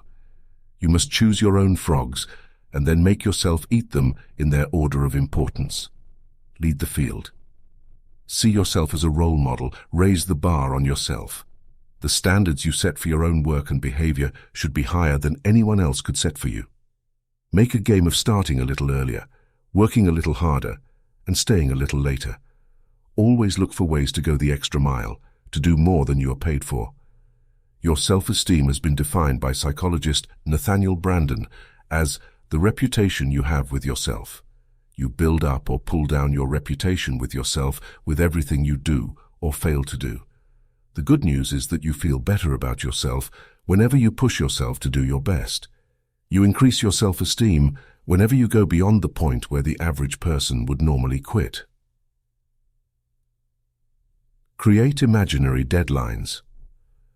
One of the best ways for you to overcome procrastination and get more things done faster is by working as though you had only one day to get your most important jobs done. Imagine each day that you have just received an emergency message and that you will have to leave town tomorrow for a month. If you had to leave town for a month, what would you make absolutely sure that you got done before you left? Whatever your answer, go to work on that task right now. Another way to put pressure on yourself is to imagine that you just received an all-expenses-paid vacation at a beautiful resort as a prize, but you will have to leave tomorrow morning on the vacation, or it will be given to someone else. What would you be determined to finish before you left so that you could take that vacation? Whatever it is, start on that one job immediately. Successful people continually put the pressure on themselves to perform at high levels. Unsuccessful people have to be instructed and pressured by others. By putting the pressure on yourself, you will accomplish more tasks better and faster than ever. You will become a high-performance, high-achieving personality. You will feel terrific about yourself, and bit by bit you will build the habit of rapid task completion that will then go on to serve you all the days of your life. 1. Set deadlines and sub-deadlines on every task and activity. Create your own forcing system. Raise the bar on yourself and don't let yourself off the hook. Once you've set yourself a deadline, stick to it and even try to beat it. 2. Write out every step of a major job or project before you begin. Determine how many minutes and hours you will require to complete each phase. Then race against your own clock. Beat your own deadlines. Make it a game and resolve to win. Chapter 14. Motivate yourself into action. To perform at your best, you must become your own personal cheerleader. You must develop a routine of coaching yourself and encouraging yourself to play at the top of your game. Most of your emotions, positive or negative, are determined by how you talk to yourself on a minute-to-minute basis. It is not what happens to you, but the way that you interpret the things that are happening to you that determines how you feel. Your version of events largely determines whether these events motivate or demotivate you, whether they energize or de-energize you. To keep yourself motivated, you must resolve to become a complete optimist. You must decide to respond positively to the words, actions and reactions of the people and situations around you. You must refuse to let the unavoidable difficulties and setbacks of daily life affect your mood or emotions. Control your inner dialogue. Your level of self-esteem, how much you like and respect yourself, is central to your levels of motivation and persistence. You should talk to yourself positively all the time to boost your self-esteem. Say, I like myself, over and over until you begin to believe it and behave like a person with a high-performance personality. To keep yourself motivated and to overcome feelings of doubt or fear, continually tell yourself, I can do it, I can do it. When people ask you how you are, always tell them, I feel terrific. No matter how you really feel at the moment or what is happening in your life, resolve to remain cheerful and upbeat. As Viktor Frankl wrote in his best-selling book, Man's Search for Meaning, the last of the human freedoms is to choose one's attitude in any given set of circumstances. Refuse to complain about your problems. Keep them to yourself. As speaker-humorist Ed Foreman says, you should never share your problems with others because 80% of people don't care about them anyway, and the other 20% are kind of glad that you've got them in the first place. Develop a positive mental attitude. In Martin Seligman's 22-year study at the University of Pennsylvania, summarized in his book, Learned Optimism, he determined that optimism is the most important quality you can develop for personal and professional success and happiness. Optimistic people seem to be more effective in almost every area of life. It turns out that optimists have 4 special behaviors, all learned through practice and repetition. First, optimists look for the good in every situation. No matter what goes wrong, they always look for something good or beneficial, and not surprisingly, they always seem to find it. Second, optimists always seek the valuable lesson in every setback or difficulty. They believe that difficulties come not to obstruct, but to instruct. They believe that each setback or obstacle contains a valuable lesson they can learn and grow from, and they are determined to find it. Third, optimists always look for the solution to every problem. Instead of blaming or complaining when things go wrong, they become action-oriented. They ask questions like, what's the solution? What can we do now? What's the next step? Fourth, optimists think and talk continually about their goals. They think about what they want and how to get it. They think and talk about the future and where they are going rather than the past and where they came from. They are always looking forward rather than backward. When you continually visualize your goals and ideals and talk to yourself in a positive way, you feel more focused and energized. You feel more confident and creative. You experience a greater sense of control and personal power. And the more positive and motivated you feel, the more eager you will be to get started, and the more determined you will be to keep going. 1. Control your thoughts. Remember, you become what you think about most of the time. Be sure that you're thinking and talking about the things you want rather than the things you don't want. 2. Keep your mind positive by accepting complete responsibility for yourself and for everything that happens to you. Refuse to criticize others, complain or blame others for anything. Resolve to make progress rather than excuses. Keep your thoughts and your energy focused forward on what you can do right now to improve your life and let the rest go. Chapter 15. Technology is a terrible master. Technology can be your best friend or your worst enemy. Technology becomes the enemy when we give in to an obsessive need to communicate continually. This compulsion to stay plugged in leaves us all psychologically breathless. We have no time to stop, smell the roses, and collect our thoughts. You have a choice. The key is to keep your relationship with technology under control.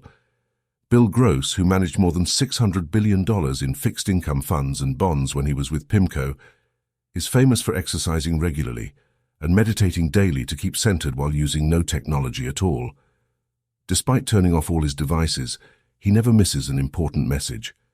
For you to stay calm, clear-headed, and capable of performing at your best, detach on a regular basis from the technology that overwhelms you. A researcher who asked a group of CEOs and entrepreneurs to unplug from technology found they had improved memory, deeper relationships, better sleep, and a greater likelihood of making life-transforming decisions. 1.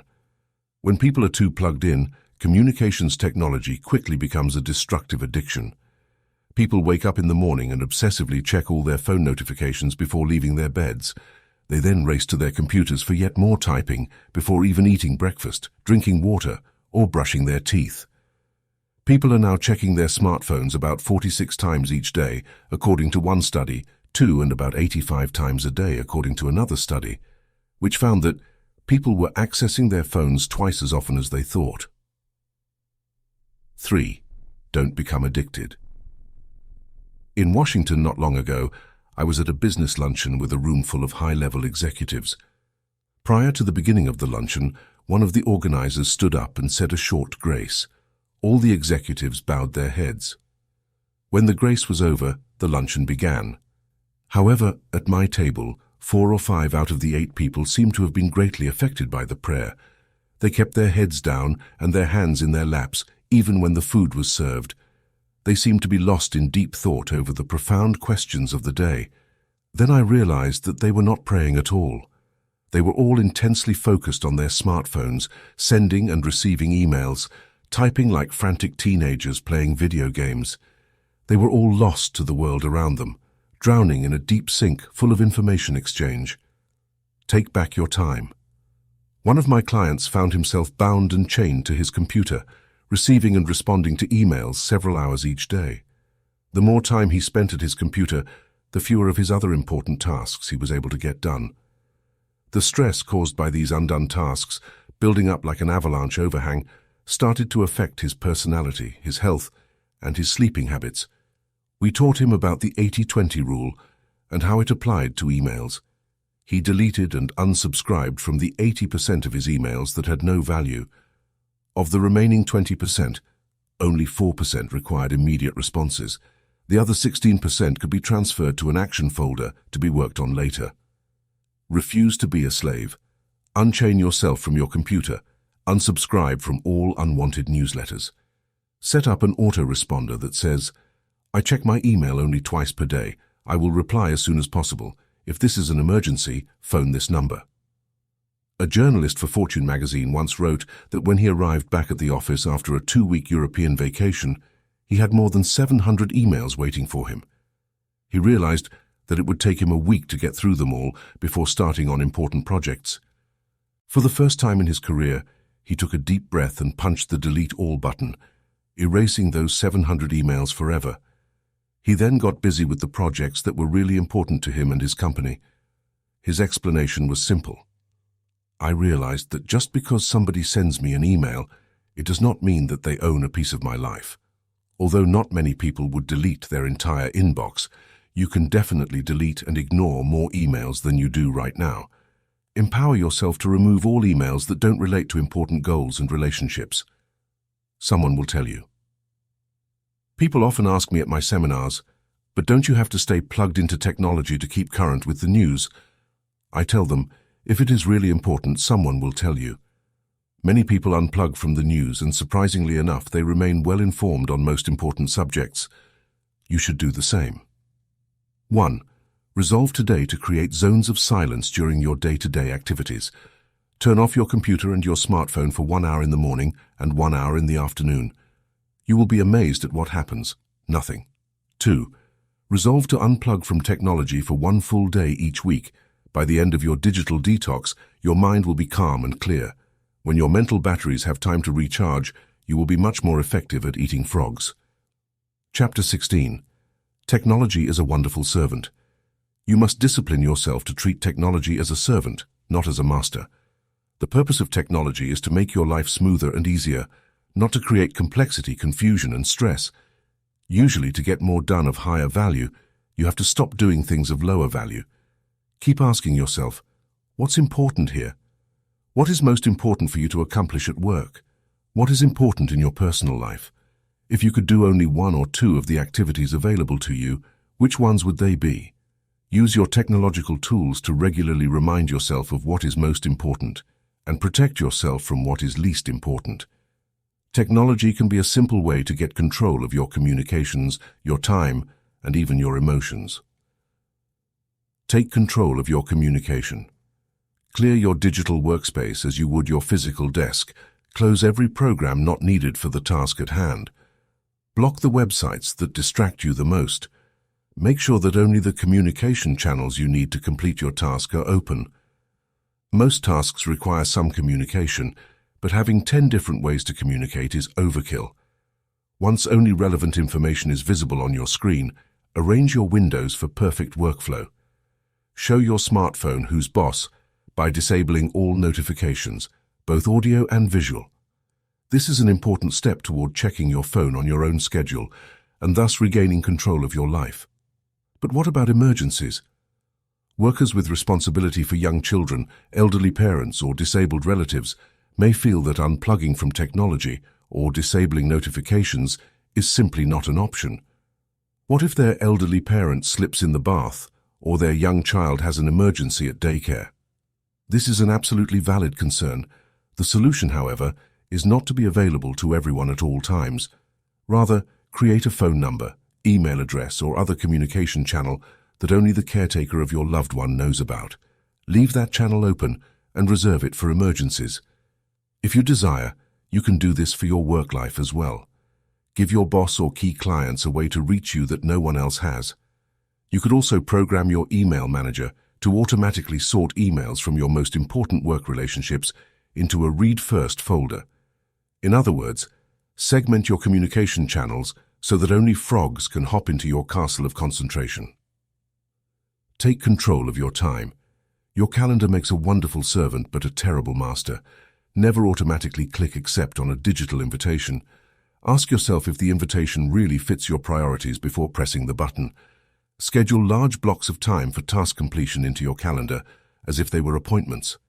Be so aggressive about it that when people look at your calendar, they will see only a tiny slice of free time. This will impress them and motivate them to schedule shorter meetings. Your digital to-do list, otherwise known as task management software, is a powerful tool for taking control of your time. It has all the positives of a paper to-do list, plus a few additional features. Digital to-do lists allow you to transfer items to another person's to-do list at the click of a button. This can help you delegate more efficiently, but make sure you accept only those tasks that are in line with your priorities. A digital to-do list can also be programmed to remind you relentlessly about your most important tasks.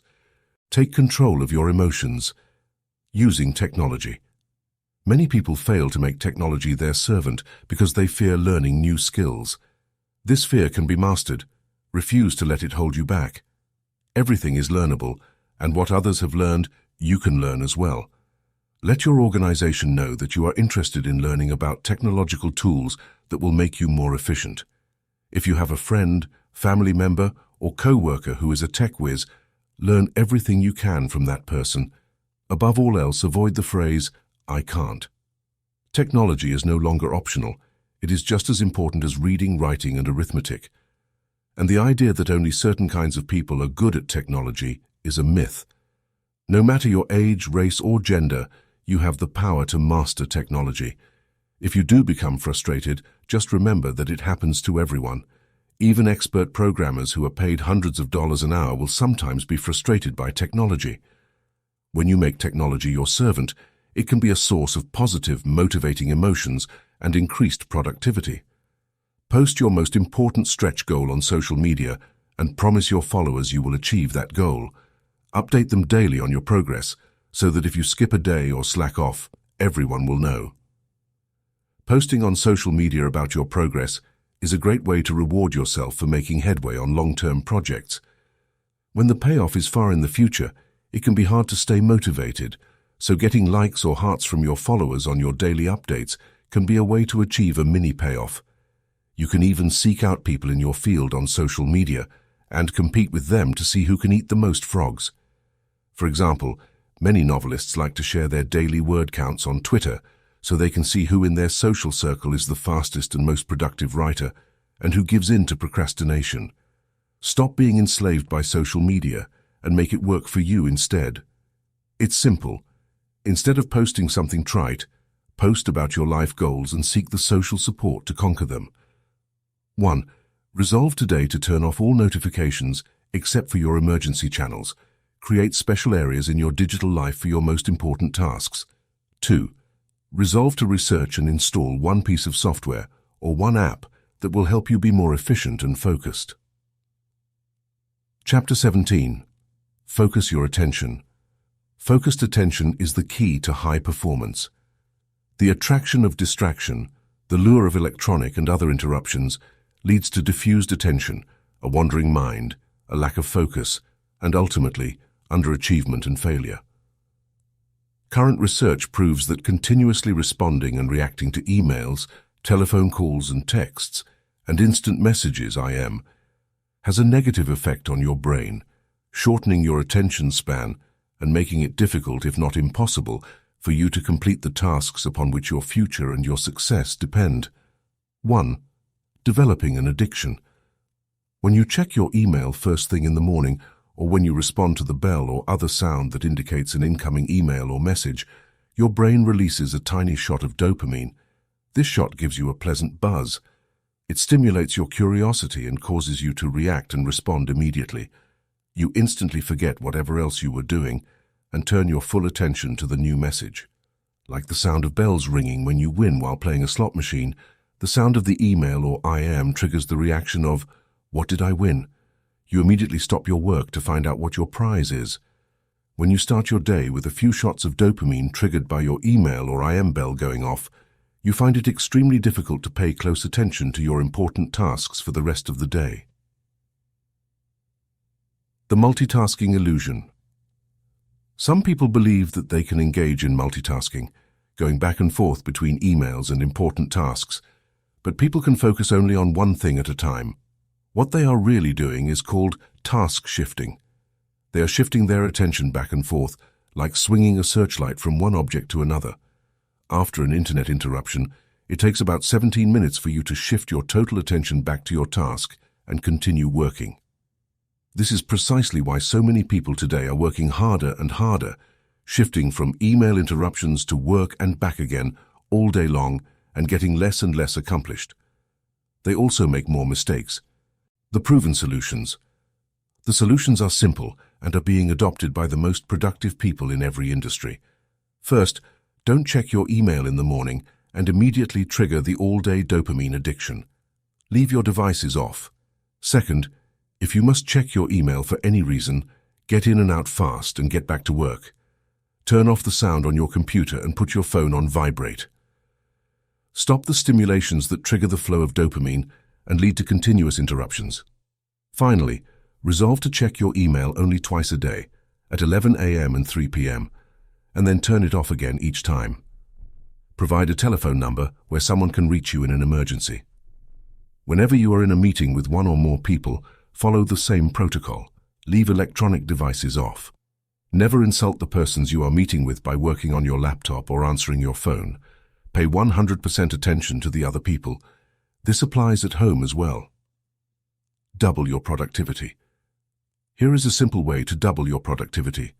First, plan each day in advance, select your most important task, and then start on that task first thing, before you do anything else. Second, work non-stop for 90 minutes with no diversion or distraction, and then give yourself a 15-minute break.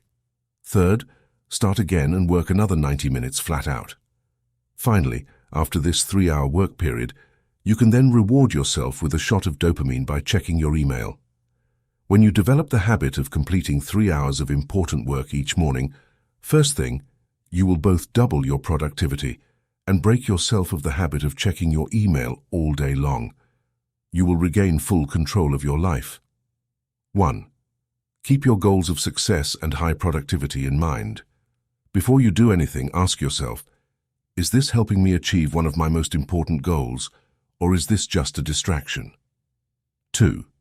Refuse to become a slave to the bells and whistles that distract you from completing those tasks that can make a real difference in your life. Leave your devices off. Chapter 18. Slice and dice the task. A major reason for procrastinating on big, important tasks is that they appear so large and formidable when you first approach them. One technique that you can use to cut a big task down to size is the salami slice method of getting work done. With this method, you lay out the task in detail, writing down every step in order, and then resolve to do just one slice of the job for the time being, like eating a roll of salami one slice at a time, or like eating an elephant one bite at a time. Psychologically, you will find it easier to do a single small piece of a large project than to start on the whole job. Often, once you have started and completed a single part of the job, you will feel like doing just one more slice. Soon, you will find yourself working through the job one part at a time, and before you know it, the job will be completed. Develop a compulsion to closure. An important point to remember is that you have deep within you an urge to completion, or what is often referred to as a compulsion to closure. This means that you actually feel happier and more powerful when you start and complete a task of any kind. You satisfy a deep subconscious need to bring finality to a job or project. This sense of completion or closure motivates you to start the next task or project, and then to persist toward final completion. This act of completion triggers the release of endorphins in your brain, mentioned earlier. And the bigger the task you start and complete, the better and more elated you feel. The bigger the frog you eat, the greater the surge of personal power and energy you experience. When you start and finish a small piece of a task, you feel motivated to start and finish another part, then another, and so on. Each small step forward energizes you. You soon develop an inner drive that motivates you to carry through to completion. Swiss cheese your tasks. Another technique you can use is called the Swiss cheese method of working. You use this technique to get yourself into gear by resolving to punch a hole in the task, like a hole in a block of Swiss cheese. You Swiss cheese a task when you resolve to work for a specific time period on it. This may be as little as 5 or 10 minutes, after which you will stop and do something else. You'll just take one bite of your frog and then rest or do something else. The power of this method is similar to that of the salami slice method. Once you start working, you develop a sense of forward momentum and a feeling of accomplishment. You become energized and enthusiastic. You feel yourself internally motivated and propelled to keep going until the task is complete. You should try the salami slice or the Swiss cheese method on any task that seems overwhelming when you approach it for the first time. You will be amazed at how helpful each technique is in overcoming procrastination.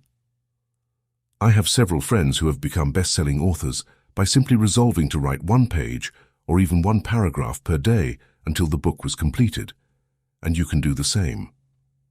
1. Put the salami slice or Swiss cheese technique into action immediately to get started on a large, complex, multitask job that you've been putting off. 2. Become action-oriented. A common quality of high performers is that when they hear a good idea, they take action on it immediately. Don't delay. Try it today. Chapter 19. Create large chunks of time. Most of the really important work you do requires large chunks of unbroken time to complete. Your ability to carve out and use these blocks of high-value, highly productive time is central to your ability to make a significant contribution to your work and to your life. Successful salespeople set aside a specific time period each day to phone prospects. Rather than procrastinating or delaying on a task that they don't particularly like, they resolve that they will phone for 1 solid hour, between 10 o'clock and 11 a.m., for example, and they discipline themselves to follow through on their resolution.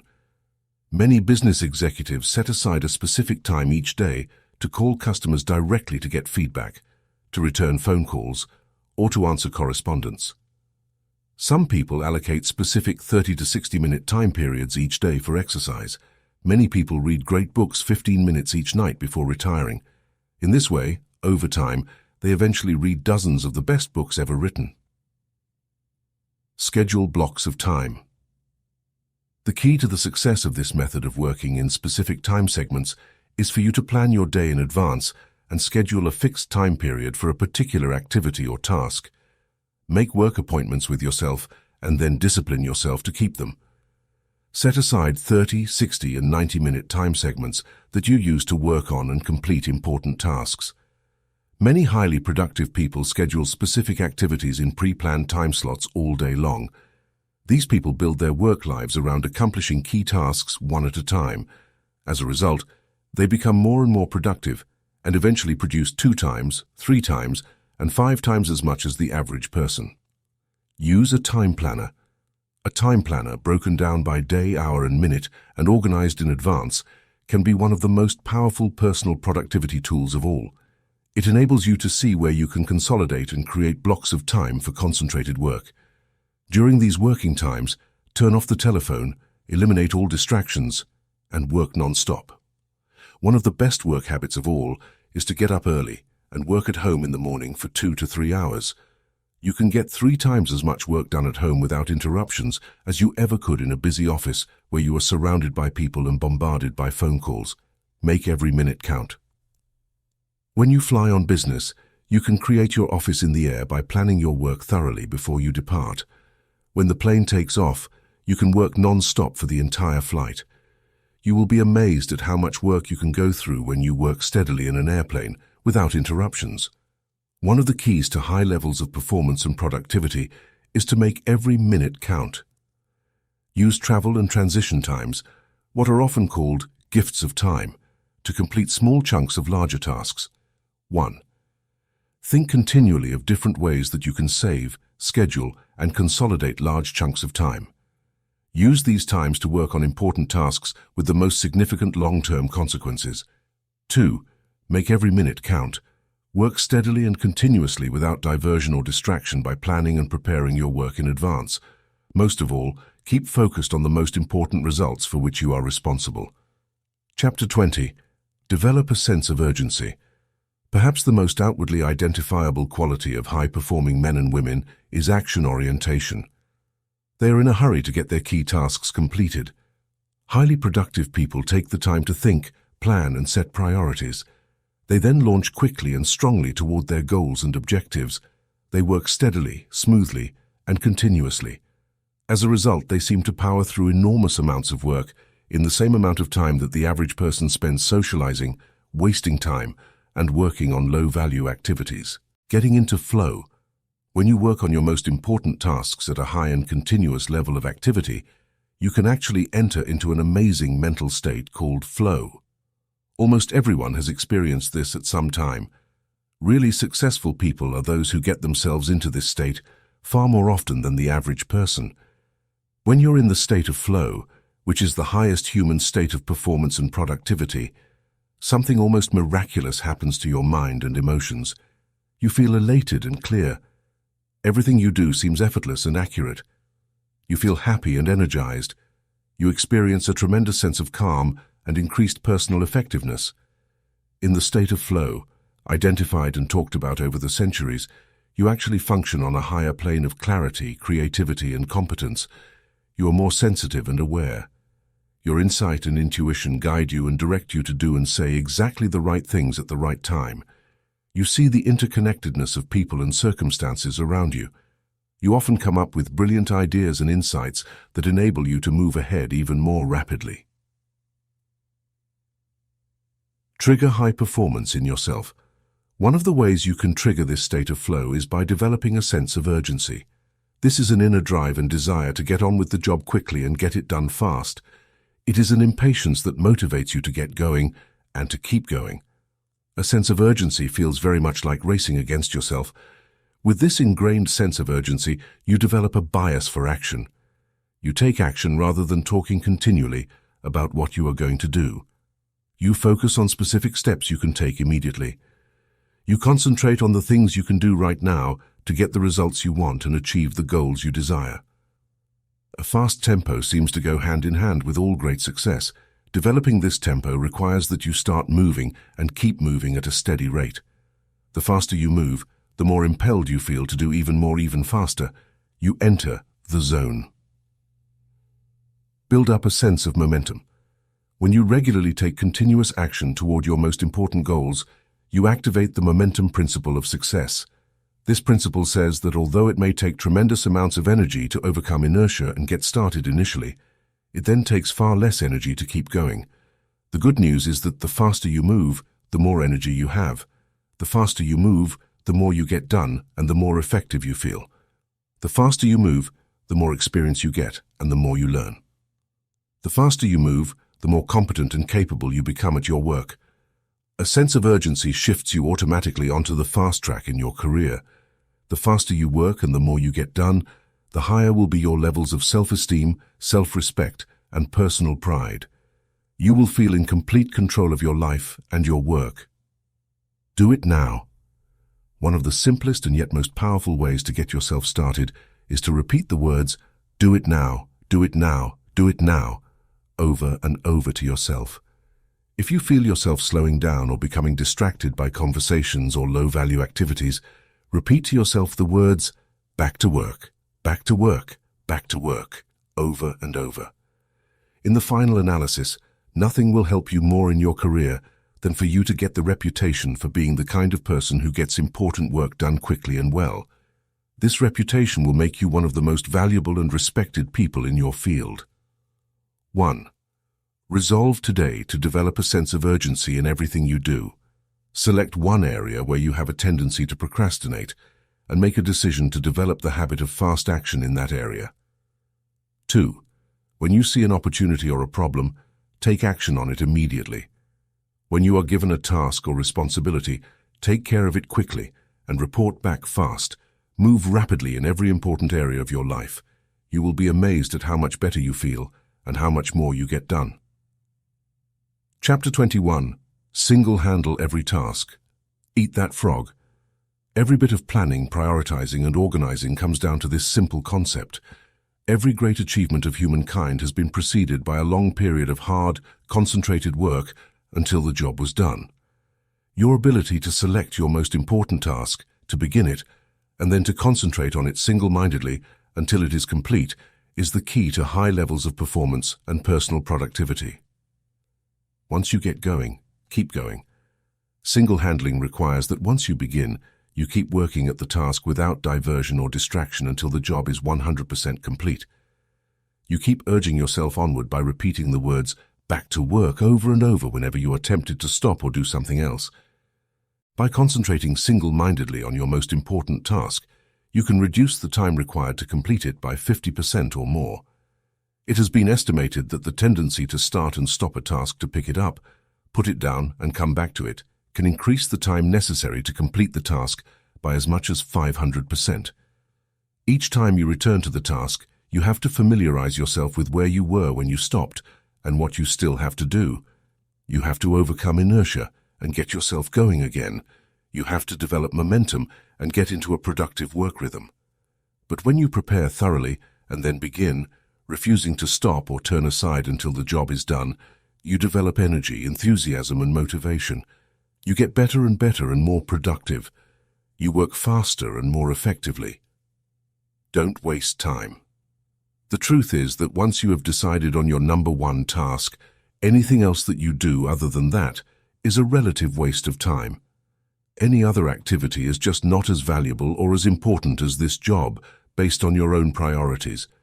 The more you discipline yourself to working non-stop on a single task, the more you progress along the efficiency curve. You get more and more high-quality work done in less and less time. Each time you stop working, however, you break this cycle and move back along the curve to where every part of the task is more difficult and time-consuming. Self-discipline is the key. Elbert Hubbard defined self-discipline as the ability to make yourself do what you should do, when you should do it, whether you feel like it or not. In the final analysis, success in any area requires tons of discipline. Self-discipline, self-mastery, and self-control are the basic building blocks of both character and high performance. Starting a high-priority task and persisting with that task until it is 100% complete is the true test of your character, your willpower, and your resolve. Persistence is actually self-discipline in action. The good news is that the more you discipline yourself to persist on a major task, the more you like and respect yourself, and the higher is your self-esteem. And the more you like and respect yourself, the easier it is for you to discipline yourself to persist even more. By focusing clearly on your most valuable task and concentrating single-mindedly until it is 100% complete, you actually shape and mold your own character. You become a superior person. You feel stronger, more competent, more confident, and happier. You feel more powerful and productive. You eventually feel capable of setting and achieving any goal. You become the master of your own destiny. You place yourself on an ascending spiral of personal effectiveness on which your future is absolutely guaranteed. And the key to all of this is for you to determine the most valuable and important thing you could possibly do at every single moment, and then eat that frog one. Take action. Resolve today to select the most important task or project that you could complete, and then launch into it immediately. 2. Once you start your most important task, discipline yourself to persevere without diversion or distraction until it is 100% complete. See it as a test to determine whether you are the kind of person who can make a decision to complete something and then carry it out. Once you begin, refuse to stop until the job is finished. Conclusion: putting it all together. The key to happiness, satisfaction, great success, and a wonderful feeling of personal power and effectiveness is for you to develop the habit of eating your frog first thing every day when you start work. Fortunately, this is a learnable skill that you can acquire through repetition. And when you develop the habit of starting on your most important task before anything else, your success is assured. Here is a summary of the 21 great ways to stop procrastinating and get more things done faster. Review these rules and principles regularly until they become firmly ingrained in your thinking and actions, and your future will be guaranteed. 1. Set the table. Decide exactly what you want. Clarity is essential. Write out your goals and objectives before you begin. 2. Plan every day in advance. Think on paper. Every minute you spend in planning can save you 5 or 10 minutes in execution. 3. Apply the 80-20 rule to everything. 20% of your activities will account for 80% of your results. Always concentrate your efforts on that top 20%. 4. Consider the consequences. Your most important tasks and priorities are those that can have the most serious consequences, positive or negative, on your life or work. Focus on these above all else. 5. Practice creative procrastination. Since you can't do everything, you must learn to deliberately put off those tasks that are of low value so that you have enough time to do the few things that really count. 6. Use the ABCDE method continually. Before you begin work on a list of tasks, take a few moments to organize them by value and priority so you can be sure of working on your most important activities. 7. Focus on key result areas. Identify those results that you absolutely positively have to get to do your job well, and work on them all day long. 8. Apply the law of 3. Identify the 3 things you do in your work that account for 90% of your contribution and focus on getting them done before anything else. You will then have more time for your family and personal life. 9. Prepare thoroughly before you begin. Have everything you need at hand before you start. Assemble all the papers, information, tools, work materials, and numbers you might require so that you can get started and keep going. 10. Take it one oil barrel at a time. You can accomplish the biggest and most complicated job if you just complete it one step at a time. 11. Upgrade your key skills. The more knowledgeable and skilled you become at your key tasks, the faster you start them and the sooner you get them done. Determine exactly what it is that you are very good at doing, or could be very good at, and throw your whole heart into doing those specific things very, very well. 12. Identify your key constraints. Determine the bottlenecks or choke points, internal or external, that set the speed at which you achieve your most important goals, and focus on alleviating them. 13. Put the pressure on yourself. Imagine that you have to leave town for a month and work as if you had to get your major task completed before you left. 14. Motivate yourself into action. Be your own cheerleader. Look for the good in every situation. Focus on the solution rather than the problem. Always be optimistic and constructive. 15. Technology is a terrible master. Take back your time from enslaving technological addictions. Learn to often turn devices off and leave them off. 16. Technology is a wonderful servant. Use your technological tools to confront yourself with what is most important and protect yourself from what is least important. 17. Focus your attention. Stop the interruptions and distractions that interfere with completing your most important tasks. 18. Slice and dice the task. Break large, complex tasks down into bite-sized pieces and then do just one small part of the task to get started. 19. Create large chunks of time. Organize your days around large blocks of time so you can concentrate for extended periods on your most important tasks. 20. Develop a sense of urgency. Make a habit of moving fast on your key tasks. Become known as a person who does things quickly and well. 21. Single-handle every task. Set clear priorities. Start immediately on your most important task and then work without stopping until the job is 100% complete. This is the real key to high performance and maximum personal productivity. Make a decision to practice these principles every day until they become second nature to you. With these habits of personal management as a permanent part of your personality, your future success will be unlimited. Just do it. Eat that frog. Thank you for listening. Eat That Frog by Brian Tracy. Remember, taking action is the key to success, so go ahead and start eating that frog today. If you found these tips helpful, don't forget to give this video a thumbs up and subscribe to our channel for more content on personal development and book summaries. Let us know your favorite technique in the comments below. Keep learning, Keep growing, and we'll see you in the next video.